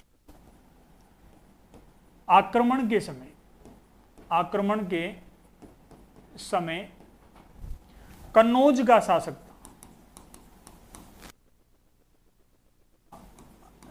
था। कौन था? राज्यपाल। और महमूद गजनवी के आक्रमण से घबरा करके कन्नौज छोड़ करके भाग गया। जिस कन्नौज को उत्तर भारत की राजनीतिक सत्ता का केंद्र मान रहे थे उस समय, तो स्वाभाविक सी चीज है कि उत्तर भारत की राजनीतिक सत्ता का केंद्र पर राज करने वाला व्यक्ति शक्तिशाली होना चाहिए। और भारत पर एक बाहरी आक्रांत आक्रमण कर रहा है महमूद गजनवी। और जैसे ही राज्यपाल को पता चला कि महमूद गजनवी आक्रमण करने के लिए आ रहा है, तो ये भाई साहब राजधानी छोड़ करके भाग गए। उसके बाद एक राजाओं का संघ बनता है। राजा गंग के पुत्र विद्याधर चंदेल द्वारा राजाओं का संघ बनाया जाता है। और इसी राजाओं के संघ में कच्छप वंशी अर्जुन के द्वारा, दूबगुंड अभिलेख में यह बात लिखी हुई है कि दूबगुंड अभिलेख के अनुसार कच्छप वंशी अर्जुन के द्वारा इस राज्यपाल की हत्या की जाती है। और इस राज्यपाल की जगह त्रिलोचन पाल, जो इसका भाई था, उसको कन्नौज का शासक बनाया जाता। हालांकि त्रिलोचन पाल भी महमूद गजनवी से हार जाएगा। महमूद गजनवी कन्नौज को 2 बार लूटेगा, यह भी आपको ध्यान रखना। प्रतिहार वंश का अंतिम शासक कौन था? यशपाल। 11वीं शताब्दी के अंत में, यानी कि 1093 के आसपास में, गहड़वाल शासक चंद्रदेव ने कन्नौज पर अधिकार कर गहड़वाल वंश की सत्ता स्थापित कर दी। इस प्रकार प्रतिहारों के साम्राज्य का अंत है वो कब हो गया था? तो प्रतिहारों के साम्राज्य का अंत हो गया था भैया 1093 के अंदर। 1093 में प्रतिहार राजवंश की सत्ता है वो समाप्त हो जाती है। और कन्नौज पर किस राजवंश की सत्ता? गहड़वाल राजवंश की सत्ता स्थापित हो जाती है। राजौरगढ़ अभिलेख है अलवर के अंदर, ध्यान रखिएगा। 8 ईस्वी के के गुज्जर मंथदेव बड़गुज्जर का एक शिलालेख मिला है जो राजौरगढ़ के प्रतिहार शासन की सूचना देता है। राजौरगढ़ प्रतिहार कन्नौज रघुवंशी, राजौरगढ़ के प्रतिहार है वो कन्नौज के रघुवंशी शासकों के सामंत थे। तो यहां आपको ध्यान रखना, सवाल पूछा था आयोग के द्वारा। एक बार आयोग ने एक सवाल पूछा था, और सवाल यह पूछा था कि अलवर के पास में जो राजौरगढ़ का कलात्मक वैभव है वो किस राजवंश से संबंधित है? तो यहां का कलात्मक वैभव है वो गुर्जर प्रतिहार शासक मंथन देव बड़गुज्जर से संबंधित रहा है। ये चीज आपको ध्यान रखना है। और ये जो राजौरगढ़ के प्रतिहार है, गुर्जर प्रतिहार है, ये कन्नौज के गुर्जर प्रतिहारों के सामंत थे। राजौरगढ़ अभिलेख में भी गुर्जर प्रतिहारों को गुज्जर कहा गया। आभानेरी दोसा पढ़ चुके हैं अपन। आभानेरी दोसा है, यहां की भव्य और कलात्मक प्रतिमाओं का संबंध भी इसी क्षेत्र के गुर्जर प्रतिहार शासकों से था, जिन्होंने 8वीं और 9वीं शताब्दी के आसपास में यहां बहुत सारा निर्माण करवाया था। ठीक है, आभानेरी की यहां गुर्जर प्रतिहार कालीन मंदिर भी है, हर्षद माता का मंदिर, हर्षद माता का मंदिर है। और ये हर्षद माता का मंदिर है वो किस शैली के अंदर बना हुआ है? तो ध्यान रखिएगा, महामारू शैली से संबंधित है। ये कौन सी शैली से संबंधित है? महामारू शैली। और महामारू शैली को संबंध है वो किस राजवंश से रहा है? तो गुर्जर प्रतिहार राजवंश से इसका संबंध रहा है। किस प्रतिहार शासक ने हरिद्वार में हर की पौड़ी, यानी कि ये पढ़ चुके हैं अपन, हर की पौड़ी पर गंगा जी के अंदर जीवित समाधि ली थी? तो वो शासक कौन था? तो वो शासक था आपके नागभट्ट सेकंड। वो शासक कौन है साथियों? नागभट्ट सेकंड है, इसने गंगा में जीवित समाधि ली थी। ये चीज आपको ध्यान रखनी है। महमूद गजनवी के समय कौन सा शासक अपनी राजधानी से पलायन कर गया था? तो अभी पीछे अपन ने चर्चा की है, राज्यपाल। ध्यान रखिएगा, महमूद गजनवी है, महमूद गजनवी एक लुटेरा था, ये एक लुटेरा था। और महमूद गजनवी ने 1001 से 1027 ईस्वी तक भारत पर 17 बार आक्रमण किए। भारत पर 17 बार इसने क्या किया था? 17 बार आक्रमण किया था। और ऐसा कौन बता रहे हैं? इलियाड के अनुसार। इलियाड के अनुसार, ठीक है। और इसी के तहत ध्यान रखिएगा, इसी महमूद गजनवी ने 1016-18 के अंदर 1016-18 में इसने कहां आक्रमण किया था?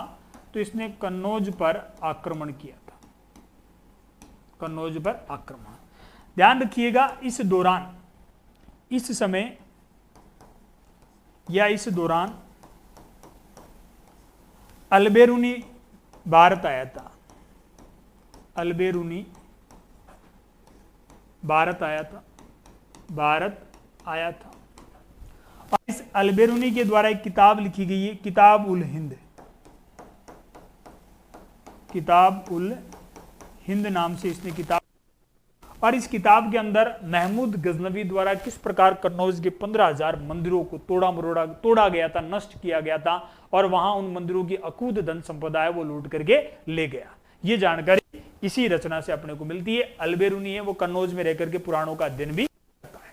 तो सवाल, महमूद गजनवी ने जब आक्रमण किया था उस समय शासक कौन था? तो उस समय शासक था राज्यपाल, और ये राजधानी छोड़ करके भाग गया, राजधानी छोड़ करके भाग गया था। ध्यान रखिएगा, पलायन कर गया था। यहां एक चीज और फैक्ट मैं आपको लिखवा देता हूं, इंपोर्टेंट करके लिख लीजिएगा। दूबकुंड अभिलेख के अनुसार, दूबकुंड अभिलेख के अनुसार, अभिलेख के अनुसार कच्छप वंशी अर्जुन द्वारा इसकी हत्या, अर्जुन ने राज्यपाल की हत्या की थी। यह विद्याधर चंदेल द्वारा गजनवी के खिलाफ बनाए राजाओं के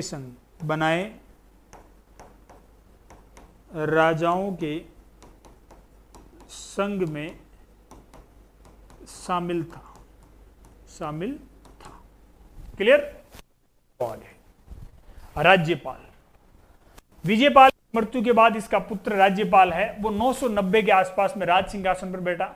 महमूद गजनवी ने कन्नौज पर 1016-18 में आक्रमण किया और राज्यपाल डरकर कन्नौज छोड़ करके भाग गया। दिसंबर 1018 में महमूद गजनवी ने कन्नौज में प्रवेश कर कन्नौज के मंदिर और मकानों को लूटा, नष्ट कर दिया। राज्यपाल की कायरता के कारण भारतीय राजाओं यानी कि चंदेल शासक गंग के पुत्र विद्याधर चंदेल ने संघ बनाकर के राज्यपाल पर आक्रमण किया और इसे मार डाला। मैंने पूरा क्लियर कर दिया कि दूबकुंड अभिलेख के अंदर ये तथ्य है वो स्पष्ट अपने को मिलते हैं। दूबकुंड अभिलेख है जो ये कहता है कि कच्छप वंशी अर्जुन के द्वारा राज्यपाल की हत्या की गई थी और ये विद्याधर चंदेल जो राजा घंग या राजा धंग का पुत्र था, जिसने महमूद गजनवी से लड़ने हेतु एक राजाओं का संघ बनाया था और कहा जाता है कि ये अजय संघ रहा था, महमूद गजनवी से नहीं आ रहा था ये संघ। गुर्जर जाति का प्रथम अभिलेखीय उल्लेख कहां प्राप्त होता है? तो ये अपन पीछे क्लियर कर चुके हैं कि ऐहोल अभिलेख है जिसमें गुर्जर जाति का प्रथम अभिलेखीय प्रमाण मिलता है। अब आपसे पूछ लिया जाए कि ये जो गुर्जर जाति है, इस गुर्जर जाति का साहित्यिक उल्लेख की बात चलते हैं अपने। साहित्यिक रूप से सर्वप्रथम उल्लेख कहां मिलता है? तो साहित्यिक रूप से सर्वप्रथम उल्लेख मिलता है बाणभट्ट द्वारा लिखित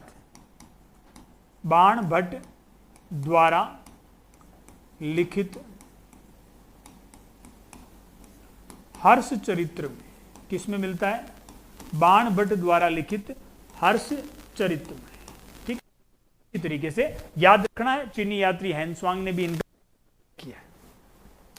बादामी के चालुक्य नरेश है पुलकेशिन द्वितीय के ऐहोल अभिलेख में गुज्जर जाति का सर्वप्रथम उल्लेख मिलता है और बाणभट्ट ने अपनी रचना हर्ष चरित्र में गुज्जरों का वर्णन किया है। हैंसवांग ने गुर्जर प्रदेश की राजधानी भीनमाल यानी कि पीला मोलो या पोले मिलो है इसके बारे में बताया और अपनी पुस्तक सीयूक्यू में गुज्जर प्रतिहार शब्द का संबोधन है वो उसने किया था। ठीक है।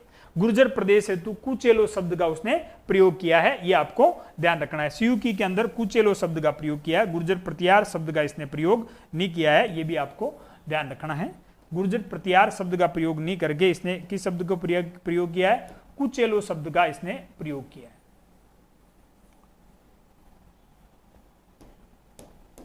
सीयूकी में गुर्जर प्रदेश है, गुर्जर प्रदेश को क्या कहा इसने? कुचेलो शब्द काम में लिया है। ठीक है। डॉक्टर रमेश चंद्र मजूमदार, बहुत इंपॉर्टेंट फैक्ट है, ध्यान रखिएगा। आर मजूमदार क्या कह रहे हैं कि प्रत्यार शब्द का प्रयोग मंडोर की प्रत्यार जाति, प्रत्यार अपने को लक्ष्मण भगवान राम की प्रत्याहार कालांतर में गुजरात प्रदेश पर शासन करने के क्या कहलाए? गुर्जर प्रत्याहार कहलाए। कालांतर में गुजरात प्रदेश पर शासन करने के कारण क्या कहलाए? गुर्जर प्रत्याहार कहलाए। मजूमदार कह रहे हैं गुर्जर प्रत्यारों ने 6वीं शताब्दी से 12वीं शताब्दी तक अरब आक्रमणकारियों के लिए ये सवाल कई बार एग्जाम में पूछा जा चुका है। Doctor R C. मजूमदार, रमेश चंद्र मजूमदार के अनुसार 6वीं से लेकर के 12वीं सदी तक गुर्जर प्रत्याहार राजवंश के शासकों ने उत्तर पश्चिमी भारत की सीमा के प्रहरी के रूप में इन्होंने किया था। स्वयं को लक्ष्मण का वंशज ये मानते थे। प्रारंभिक सत्ता का केंद्र गुजरात प्रदेश था, इस वजह से ये क्या कहलाए? गुर्जर कहलाए थे। क्या कहलाए थे? गुर्जर कहलाए थे, इसी वजह से। ठीक है। फिर आगे बढ़िए। अल मसूदी किसके शासनकाल में भारत आया था? में पढ़ चुके हैं ना अपन, तो सुलेमान के बाद आगे बढ़ते हैं अपन। अल मसूदी है वो किसके काल में भारत आया था? तो अल मसूदी से याद रखिएगा, अल मसूदी किसके काल में भारत आया था? महिपाल फर्स्ट के काल में। किसके काल में? महिपाल फर्स्ट में। मिहिर भोज के काल में तो कौन आया था? सुलेमान आया था। मिहिर भोज के काल में भारत कौन आया था? तो मिहिर भोज के काल में तो सुलेमान आया था। और महिपाल फर्स्ट के काल में कौन आया था? अल मसूदी आया था। अल एक यात्री, एक भूगोलवेता था, तो 915 से 916 के आसपास में, यानी महिपाल फर्स्ट जिस समय कर रहा था उस समय ये भारत आया था। और अल मसूदी ने प्रतिहारों को अल गुज्जर कहा। प्रतिहारों को क्या कहा? अल गुज्जर कहा था। और प्रतिहार राजा के लिए इसने बोरा शब्द काम में लिया है। ध्यान रखिएगा, इसने अपनी पुस्तक मुहजल जुवाब में अपना यात्रा वृतांत और भौगोलिक टिप्पणियां लिखी। किसने? अल मसूदी ने लिखी है। अच्छी तरीके से याद रखना। हालांकि अल मसूदी की मैं बात करता हूं तो इस अल मसूदी ने सबसे शक्तिशाली है वो राष्ट्रकूटों को बताया था। सबसे शक्तिशाली बलहेरा शासक।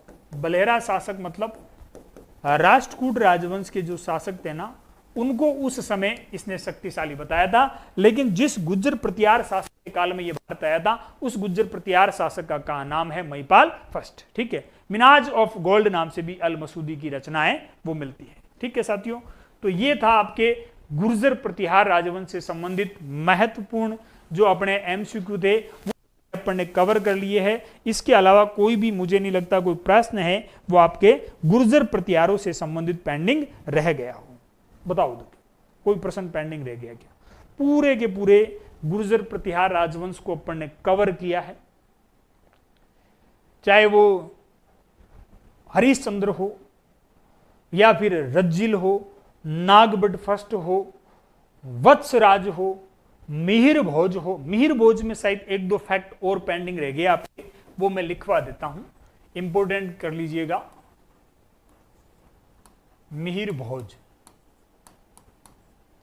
मिहिर भोज क्या इंपोर्टेंट है? एक तो ध्यान रखना, इसने आदि वराह की उपाधि तो धारण की है, इसके साथ साथ में द्रम नामक चांदी का सिक्का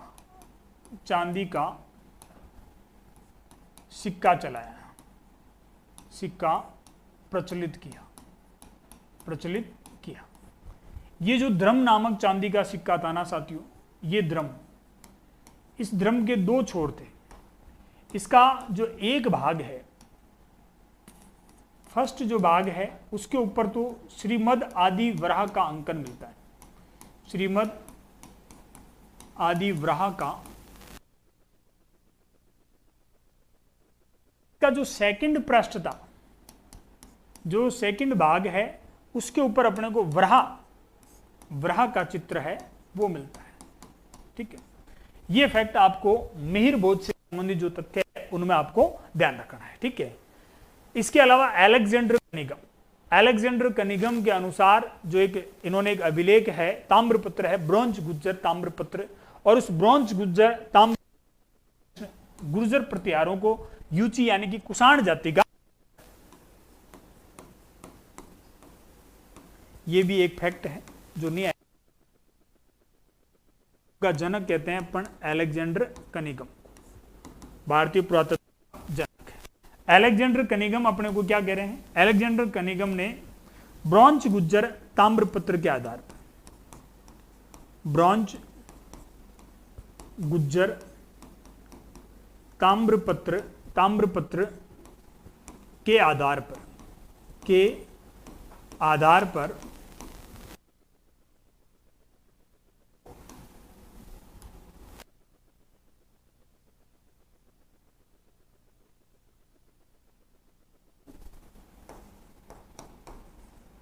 यूची एक कबीला है कुषाण वंश का, कुषाणवंशी बताया। ये एक इंपोर्टेंट परीक्षा उपयोगी फैक्ट है। तो ये आपके गुर्जर प्रतिहार वंश है वो मेरी ओर से कंप्लीट होता है साथियों।